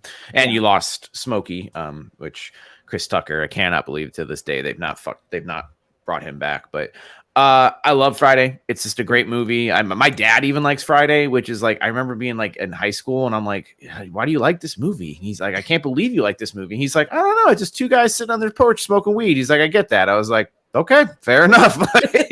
Easy. But yeah, I very much enjoy dialogue driven movies. And for the most part, this is just two guys bullshitting while like, on their porch while like these crazy characters like come to them and interact. And then you do get the cool fight at the end too, which is fun to see. It's a very simple movie, but you know, at the end you feel good. The guy Ice Cube gets the girl, he beats up the bully. You know, it's just a fun time. It's a classic. It's literally like textbook of how comedies were great, and the simplicity of them and how it worked and the formula. I love Friday. I love Next Friday. I don't remember funny. The third one very well. It's Friday After Next, which is the Christmas movie, which is most famous for probably Terry Crews being a closeted gay man, which he plays very funny in it. I just remember there's a scene where he's watching his mom. He lives with his mom and he's watching it's Tupac, and he's watching an old Tupac video and he's like, "Ooh, Tupac, you so fucking fine." And you know how like Terry Crews is like gigantic, so like it's so funny the way he says it. But yeah, Friday's a good one. What would be next on your picks? So I was gonna like keep going off of you, but I'll wait for that one. I'll go with Bring It On. I fucking love Bring It On. I, as a teenage boy, rented it once or twice. Yes. And it's so ridiculous, but I love Kirsten Dunst. I love the whole like battling with the Shamrocks or the other team, Gabrielle Union. And that was just one that we always watched in high school. I love watching it now. I plan on showing it to my niece because she's a cheerleader. Like, it's kind of a classic. I would say it definitely is. It's spawned like a whole franchise. I think there's a shitload of them now. Yes, there's and even like you said, there was like a zombie one. Or there's like a scary one. Last year, it was Bring It On, Cheer or Die. It was like it's a horror one that was made for the Sci-Fi Channel. I absolutely would watch this and would love to review it. But there is in total seven Bring It Ons. That's crazy to me. And like, I'll admit I haven't watched any of them, but the Bring It On, I love her romance with a dude from Swim Fan. Just see something. I can't think of his name. Yes. Jesse Bradford. Yes, but I loved like being a teen, like their playful interaction, knowing like that they liked each other. I love the song that he wrote for her. Eliza, Dushku, whatever her name is. It's just like Dushku. It's just like a perfect cast, 90s cast. Early 2000s. I think it's early 2000s. Oh, I forgot that one downstairs. I had one with Elijah Dushku in it. What one was it? It was New Guy. Is that with the dude from Road Trip? Mm-hmm. Yes, that's a good one. We'll skip on that one, but yeah, no, I love that. I had a pretty big crush on Elijah Dushku. I watched all of her movies. But I will say I think it's funny from a boy's perspective. I think I must have been in middle school, I believe, when this came out. Is that like this was one of those movies that like came out and like all the boys were like, we got to get our hands on a copy of it, like just being little perverts. Yes, just being like little pervert. And then like I remember like we like went out and like it wasn't like unique to just like our friend group, like all the groups of like different like 12 to 15-year-old boys were going out and renting Bring It On. And then like I remember watching it and being like first off, I was like, well, I can kind of watch the story. Like the story's not bad, but I'm like, this is not what we thought this was going to be at all.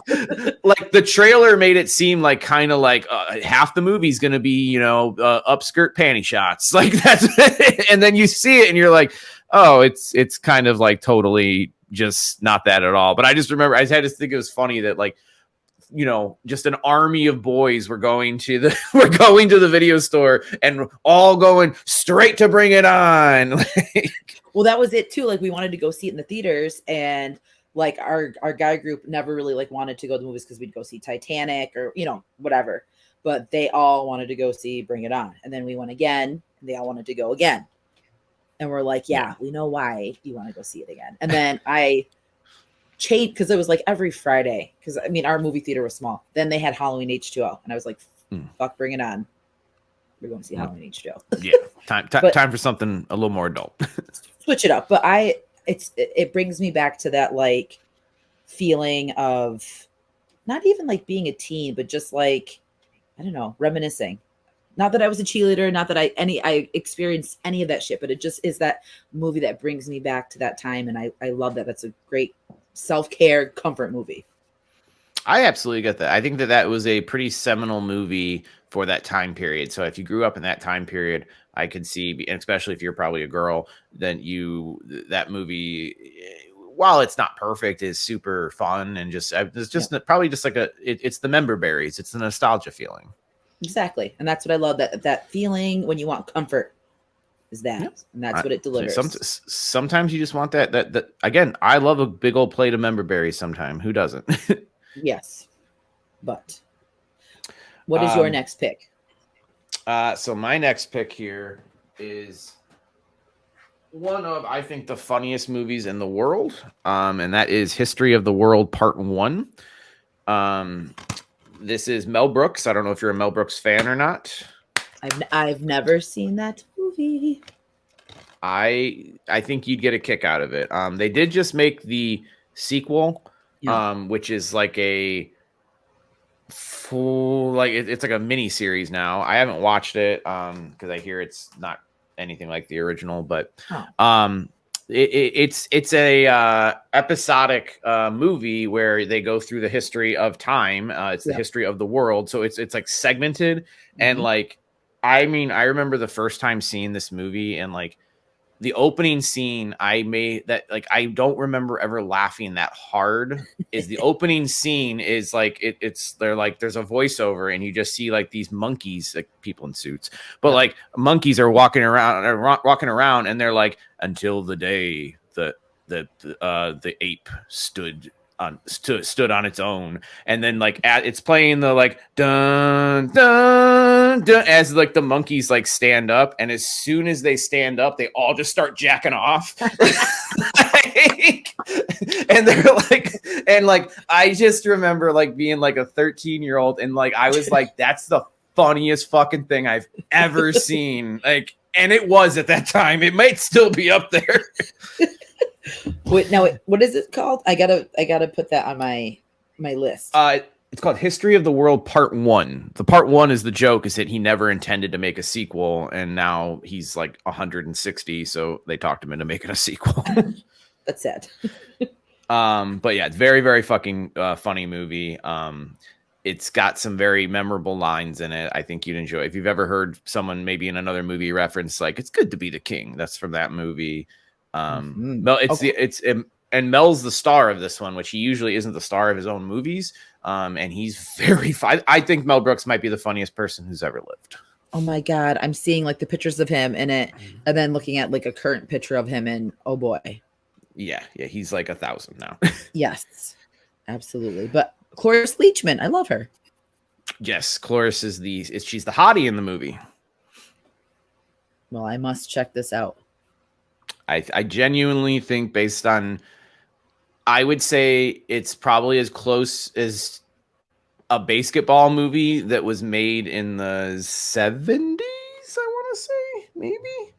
I don't remember, but in 1981, probably as close to a basketball, a Matt and Stone. Think of it as a Matt and a Trey movie just made, 40 years prior. Well, I'm definitely down, and I definitely want to check that out this weekend. Yeah, I genuinely think you'd like it. What do we got next on your list? Oh boy. So I'm going to switch it to the horror genre, and I'm going to switch it to Jaws 3. And I know my favorite of the sequels. Yes. And I know that we said Jaws was like on the list and we weren't going to talk about it, but Jaws 3, I feel like, is such a hated on sequel, but that movie is so fun to watch while giving the Jaws creepy element, even though it's horrific, CGI, the worst ever, but the most amazing scene. I also love that cocaine was written into the budget. And they're all coked out of their mind. Like, how perfect of a movie to be coked out of your mind is Jaws 3. Yeah. At SeaWorld, just high on coke. Not Michael Keaton. That was in 4. Dennis Quaid. Quaid, yep. Yeah.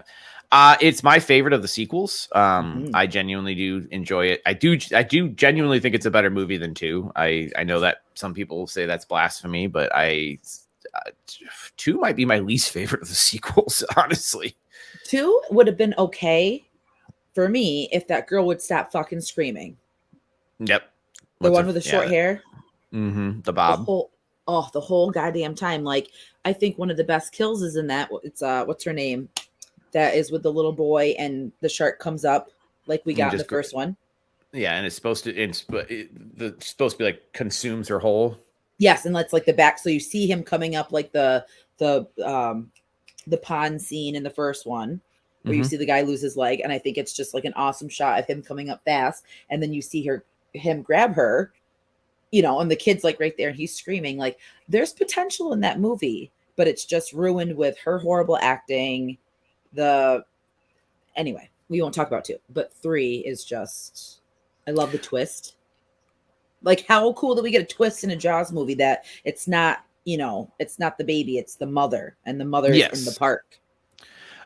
I think that it's why I think the reason that it's the best of the sequels, in my opinion, is that while it's definitely, I wouldn't say scary, I don't find it scary, but like the whole idea of it happening in SeaWorld is what makes that movie. Like, that's what makes it fun, and it found a way to be different than just like, all right, we're out on the ocean again, there's a shark, we're gonna hunt it and blah blah blah blah. Like, yes. I like the idea. For whatever reason, like one of the including Jaws 1, one of the scenes that's the most, probably of all the sequels, the scene that like sticks in my mind is the head floating in the fucking tank. Yes. Like, I remember that as a kid. Like, that might have actually scared me as a kid, was the head in the tank. That scared the shit out of me. And we would go to SeaWorld in Orlando, and that fucking scared me. Like, I see those seats, those strollers that were like the dolphins. I sat in those. Like, I don't know if this was like it's shot in Texas or where it was shot, but it was just very similar to like the SeaWorld that I went to when I was a kid. And that scared the fuck out of me because I'm like, is there a shark in here? Like, are we going to see a great white shark? I would say that I know we talk about episodes we want to do. I genuinely think that with as much as we love Jaws, I think we'd be doing ourselves a disservice if at some point we don't do 2, 3, and 4 as their own separate episode. I think that would be, and also with summer coming around, I think that would be a really good idea. Yeah, I think at some point we should do, either all of them at once or one episode for each one, and slowly, because we talk about fucking Jaws enough. We need to get it out of our system. I got to get 4 out of my system with the voodoo shit, and I think that would be so much fun. And I think doing a couple episodes, because we could totally have enough content for each one of them. We need to do it. I would be here for it. I will definitely be drinking for that one. I was gonna say I'm gonna get a 12-pack. I'm gonna get a Naragan scent or whatever. Yep. And I'm gonna dress like Quint. Ah, perfect.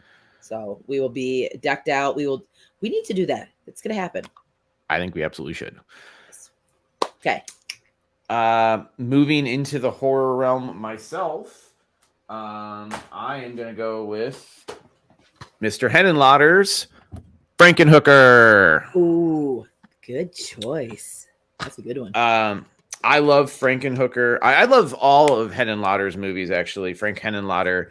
I would say he's one of my favorite directors, but he's only made like 5 or 6 movies. And they're all great. He also made Brain Damage, which could be on this list, but Brain Damage isn't as much fun to watch. I think Frankenhooker is just a fucking blast. Mm-hmm.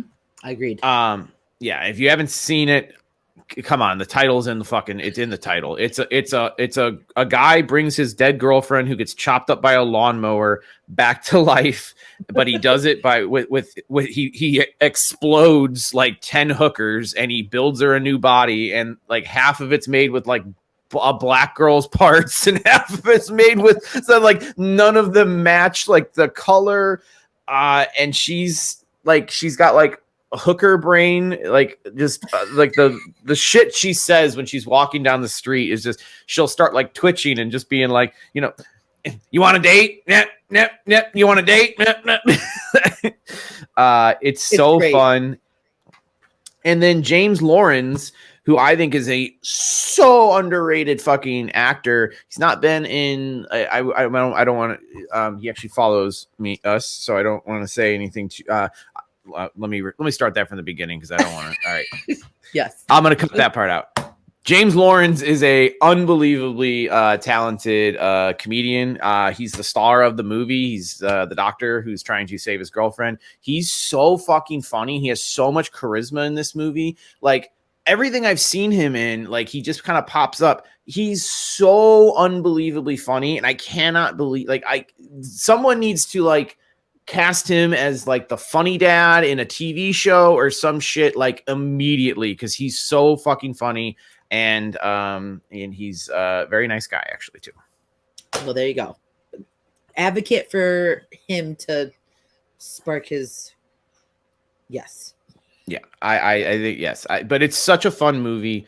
It's just it's just in a wacky, crazy 80s movie. It don't get much better than Frankenhooker. It falls in the realm of just like an amazing 80s horror movie. Another reason why 80s horror is just superior, in my opinion. I love 80s fucking horror. It's the best. 80s horror is the absolute best. If I could only watch one genre and one decade for the rest of my life, I wouldn't even have to think about it. It'd be 80s horror all day. Easily. Yeah. Back to you. So mine's going to be a little bit like, I know that we've talked about it and it's another like franchise and it's a specific one, but Scream 2 is like my go-to comfort movie. I always, if I don't have something to watch, or if I'm feeling like a certain way, I always put on Scream 2. There's something about 2 that I just love. I love everything about it. I love the killer reveal. I love the opening sequence. I think it's one of the best opening sequences in the Scream franchise. I think it's one of the best sequels in horror ever. Period. Exactly. And sometimes, I know it's blasphemous to say this, but I sometimes feel like 2 it goes up to my 1. It rotates. I can see it. I personally don't feel that way. It is my second favorite of the series, but like I get it. But like to me, like Scream is a 10 out of 10, and I think that 2 is like it's like an I don't know, a 9 out of 10 or 8.75 out of 10. Like it drops a little bit for me, but I do think one of the best sequels in horror history. I'm not even like saying like not even just Scream. It is clearly the best Scream sequel, but it is, I think, one of the best sequels in horror. I completely agree. I will second that. But it's such a fun watch, and it's always a go-to for me. Like I said, if I have nothing else to watch, I throw it on. Yeah, I've actually been doing that a lot with Scream 5, I find. But I really enjoy Scream 5 for whatever reason. Like I said, I liked it more than 6, even though I liked 6 a lot. 5 is like my third favorite in the franchise. I've been doing that a lot lately as well. But Scream 1, I mean, it's included in that. Like, I just was like, I'm not going to talk about it because we've already talked about Scream so much because we love Scream. So. Yes, but I had to, like, I felt like I was doing a disservice by not saying it because I always talk about like Halloween's and like Jaws, but Scream 2 is It's right there. It's underrated. People, it doesn't get like to People the general hate on audience. Yeah, I don't know how you could hate on it. It's so fucking good. And like you said, the reveal is great. You know, and then again, of course, like for me, and a lot of people, you know, then we get the jump off the cliff moment where we get to 3, and then that's but and it goes all downhill from there. But I still love 3 as much as it's horrible. I still love it. But yes. All right, I've got one, and I've talked about it before. But so I'm gonna just go quick on this one. Mm-hmm. But I love Trick or Treat. Yes. To Trick or Treat, I'm referring to the anthology movie with Anna Paquin and Brian Cox, because I know there's a Trick or Treat out there from the 80s. It's fucking amazing. I love it so much. I love Sam. I have my little Sam figurine right here. It's just, I think it's one of the best anthology movies ever made. It's so fun. Like, I'm so excited and sort of nervous that the sequel is coming out, I think, next year. And I love every single segment in it. I think it has one of the coolest werewolf transformations in a movie ever, where they, like, I don't know how to say it, like, slide their skin off. Like, it's fucking weird, but it works so good. Mm-hmm. It just, every segment works. And then the overall arching story with Sam and Brian Cox, it's just fucking great. And I don't think Body Bags is a bad movie, but like, this kicks the shit out of Body Bags. I love Body Bags, but Trick or Treat is one of the best anthologies, if not the best anthologies. So I completely, yes. Yeah, that's just one that I watch, and it makes me happy inside. So you can move on. We've kind of talked about Trick or Treat before, so I didn't want to talk too much on it, but I definitely had to show some love for my boy Sam. I get it. I mean, I feel like it's okay to talk about the things that truly are our comfort movies, because yeah, we have a lot, but I think the ones that are the ones that we really do watch, you know, on repeat all the time, we have to say it. Yeah. Yeah, absolutely. So mine, my another one on the list, and I know that I've touched on it, but Willy Wonka and the Chocolate Factory, that movie just has such a, like, it reminds me of my grandparents. It brings me back to being a kid wanting to be fucking Charlie. Just everything about with his that movie. Fucking devil teeth. Like, I had to post that. People are like, "Oh my god, you can't hate on Charlie." I'm like, they look like cat teeth. Yeah, they to me it looked like little piranha teeth. I don't know.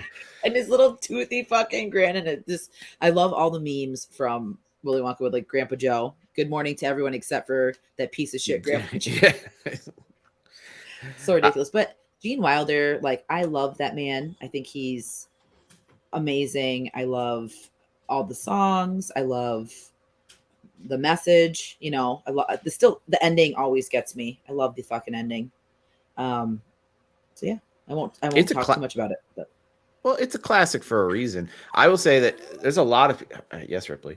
There's a lot of people who are genuinely scared of it, though, too. Like my mom, I legitimately think that might be the movie she's most afraid of, and she refuses to watch it. She says it is so creepy to her. There are disturbing parts, like the fucking boat scene. I mean, that's an obvious pick of a disturbing scene. There's more, but that part always scared the shit out of me when I was younger. Well, yeah, and I mean, just on the general surface of it, you do have this weird eccentric billionaire who's sort of intentionally fucking these kids up, like manipulating them and then fucking them up. Yes.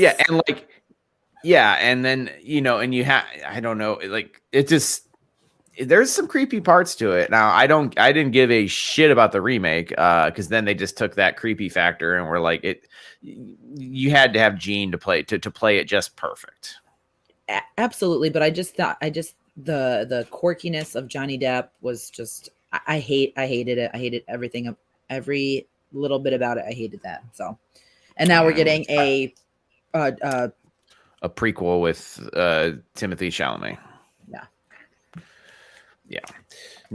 I honestly, I think I'm good on Willy Wonka.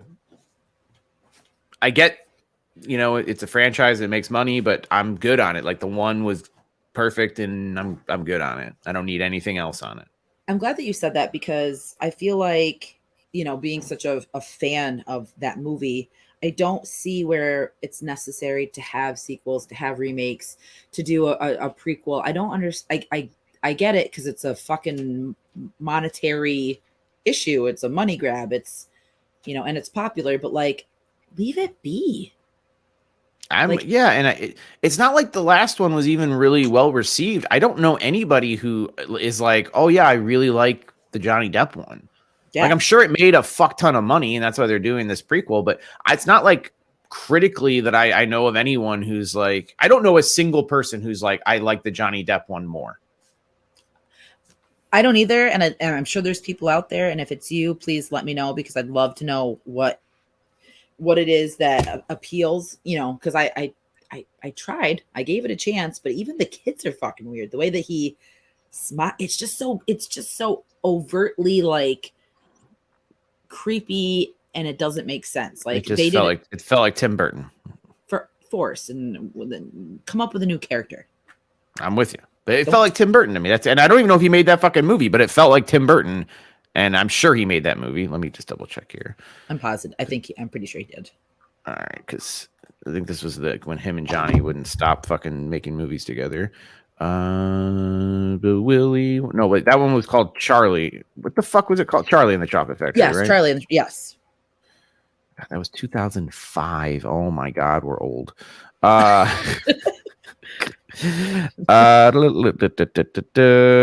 2005, and it was directed by Tim Burton. Of course, it fucking was. Weird. Yeah, who would have guessed? It's all right. Well, moving on. Yes, next pick. All right, this next one's a fucking weird one, and I know you've never seen this. This is No Holds Barred, starring Hulk Hogan. What? This is awful. It's it's awful, but in the best way. It is. I own all of Hulk's movies because they're all cinematic masterpieces in their own way, and specifically Santa with Muscles. But this is his magnum opus. This is a movie. I'm a wrestling fan. I've said this on the show before. This is a movie written and completely written by Hulk Hogan and Vince McMahon, the owner of the WWE. And the rumor on it is that they got the script that they paid for someone to write, and they were like, this sucks. So then they went into a room with a bunch of cocaine and came out like 4 days later and were like, here's the script. That's with cocaine in movies, apparently. Yes, and they make the best ones. It's insane. It takes place in a world where wrestling is the biggest thing on the planet. Like nobody gives a fuck about football. They have this wrestling match between the bully from Friday and Hulk, and I mean, there's I can't even begin to explain the craziness that happens in this movie. There's this weird romance thing where Hulk is the romance character, but he looks like Hulk fucking Hogan, so it just seems insane. There's this insane jack off joke in the middle of this it's a kids movie, by the way. There's a scene where he's like in bed with this girl, but they're like work associates, and she's like, don't get any ideas, and then like he's like, don't worry, and then in the middle of the night she just hears like and it's him breathing like super heavy, and she looks over and he's like hanging off the bed and his ass is just like bouncing in the air, and then she looks over and he's like just doing push-ups in the middle of the night, and he's like didn't mean to wake you. It's so funny. It's a great movie to watch for just like what the fuck is going on here. It also stars Kurt Fuller from Wayne's World. He was the bad guy in Wayne's World. He's the bad guy in this, and it is pretty goddamn funny. I feel like that's a movie that I would like smoke and then watch it. If you appreciate So Bad It's Good, like it's one of the funniest fucking movies ever. It's just so much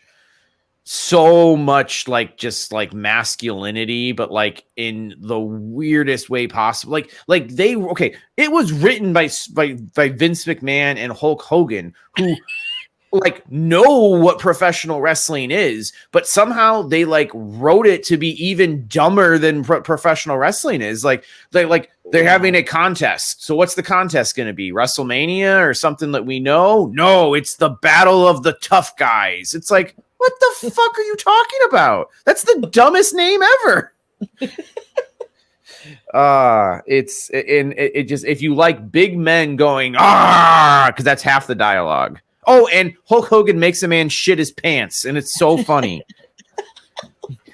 There's a scene, and I will for sure clip it.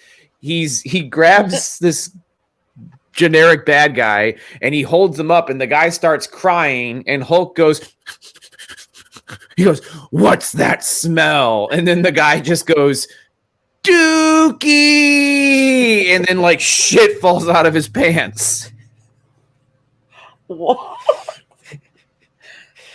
If this sounds appealing to you and anyone listening at home, go have yourself a great time and watch Hulk Hogan fucking destroy this movie. We need to find that clip. Oh, I will. I'll send it to you tonight. Like immediately. So that was probably the weirdest one on my list there, but I had to save that for the end. Did you have another pick? I'll do one more. Okay. One. And I will pick Who's That Girl with Griffin Dunne and Madonna. I have no knowledge of this movie. Okay. I like how we saved our weird ones at the end here. What? I'm looking it up right now. Yeah, she's it's like a classic 80s Madonna, like when she had her short blonde hair, red lip, heavy mascara. And she's a badass, and she gets picked up by Griffin Dunne, who's like a super richy rich, and it's just ridiculous. There's a leopard in it. Okay. Super weird, and they fall in love, and it's a great soundtrack because I loved Madonna when I was younger, and it's just one that I'll throw on and just sit and watch. A glass of wine, snacks. Now, is it genuinely good, or is it, because I'm not familiar with Madonna's acting? I think I don't know if I've ever seen her in a movie. I love it because I loved Dick Tracy, and I thought that she was good as Breathless Mahoney in that one. Yeah, she was Dick Tracy. She wasn't Dick. She was in Dick Tracy. Dick Tracy was in Madonna. Yeah, probably Ned Beatty or Warren Beatty. Warren Beatty. Yeah. Yes. They had there was rumored they had an affair. Yeah. So that probably did happen. Yeah. Yes, totally did. But Who's That Girl is like a classic 80s like comedy, like ridiculous. There's like chase scenes, and there's awesome chase scenes, but they're ridiculous, but they're still good. Like kind of like an action movie with these two dudes that are like chasing her, and then the leopard goes to this like rich guy's penthouse apartment in New York City, and he has like a jungle with all these animals, and then she comes out in this like gown, and Griffin Dunne is all, dirtied and messied from the day because it's, a crazy day with Madonna, and they have this like moment, and I just fucking love it so much. You have to watch it. Okay. I love Madonna, so I am a fan of I love Material Girl. I love Vogue. I am a Madonna fan. So I just I didn't really know she had been in anything besides Dick Tracy and Four Rooms. And in Evita. She was in Evita too, yeah. Yes. Okay, well, I got one last one that's kind of a cheat, but I wanna go over it because to me, they're a day where you're just like, fuck it, I'm done for today. I want to turn my brain off. Yep. Would not be complete without Law and Order SVU. Yes. Yes. I own all of the, well, let me rephrase it. I own all of the seasons with Stabler in it, and then I just casually watch the others. Mm-hmm. And while SVU is obviously dealing with horrendous crimes, there is something to be said about an SVU binge, because you can get into one and 7 or 8 hours just flies fucking by. Well, I know that you talked about it before, and I know that you love the series. I do. If you, it's just one that you can really get sucked into. And like it's I swear it's pretty goddamn close to time travel when you're watching it, because it will suck a day away. Well, that's good sometimes. But yeah, those are my picks. Well, those are amazing picks. I'll stop there. I mean, I could do a TV show that is my comfort, which is talked about Parks and Rec. I got hell yeah. The whole Greg got me every single season, the DVD collection, and I could watch that. Literally, I could start it now and watch it, and then next week I could start it again. I fucking love Parks and Rec. It's one of those shows that I can watch on repeat. Like I have before. Like it's very. It goes down very easy, and it tends to just not feel repetitive. I don't know. I very much enjoy the show as well. Yes. It's one of those, like, when you want to feel good, when you want to just laugh, when you want to, like just any kind of emotion. And I love that show has that longevity, because I'm forever grateful for Pawnee and Leslie Knope and little Sebastian. I wonder if they're ever going to do to that show what they did to The Office, because it's made by the same people. Mm-hmm. They moved them to Hulu. Both those shows are on Hulu exclusively. Yes. And so for The Office, they have, because that's like one of their big draws now, is because there's people like me who just like to rewatch it over and over and over again. They have what's called the Super Fan edition, where they basically took in like a bunch of deleted scenes and they like stitched them into the episodes. So the episodes are now like an hour plus each. Wow.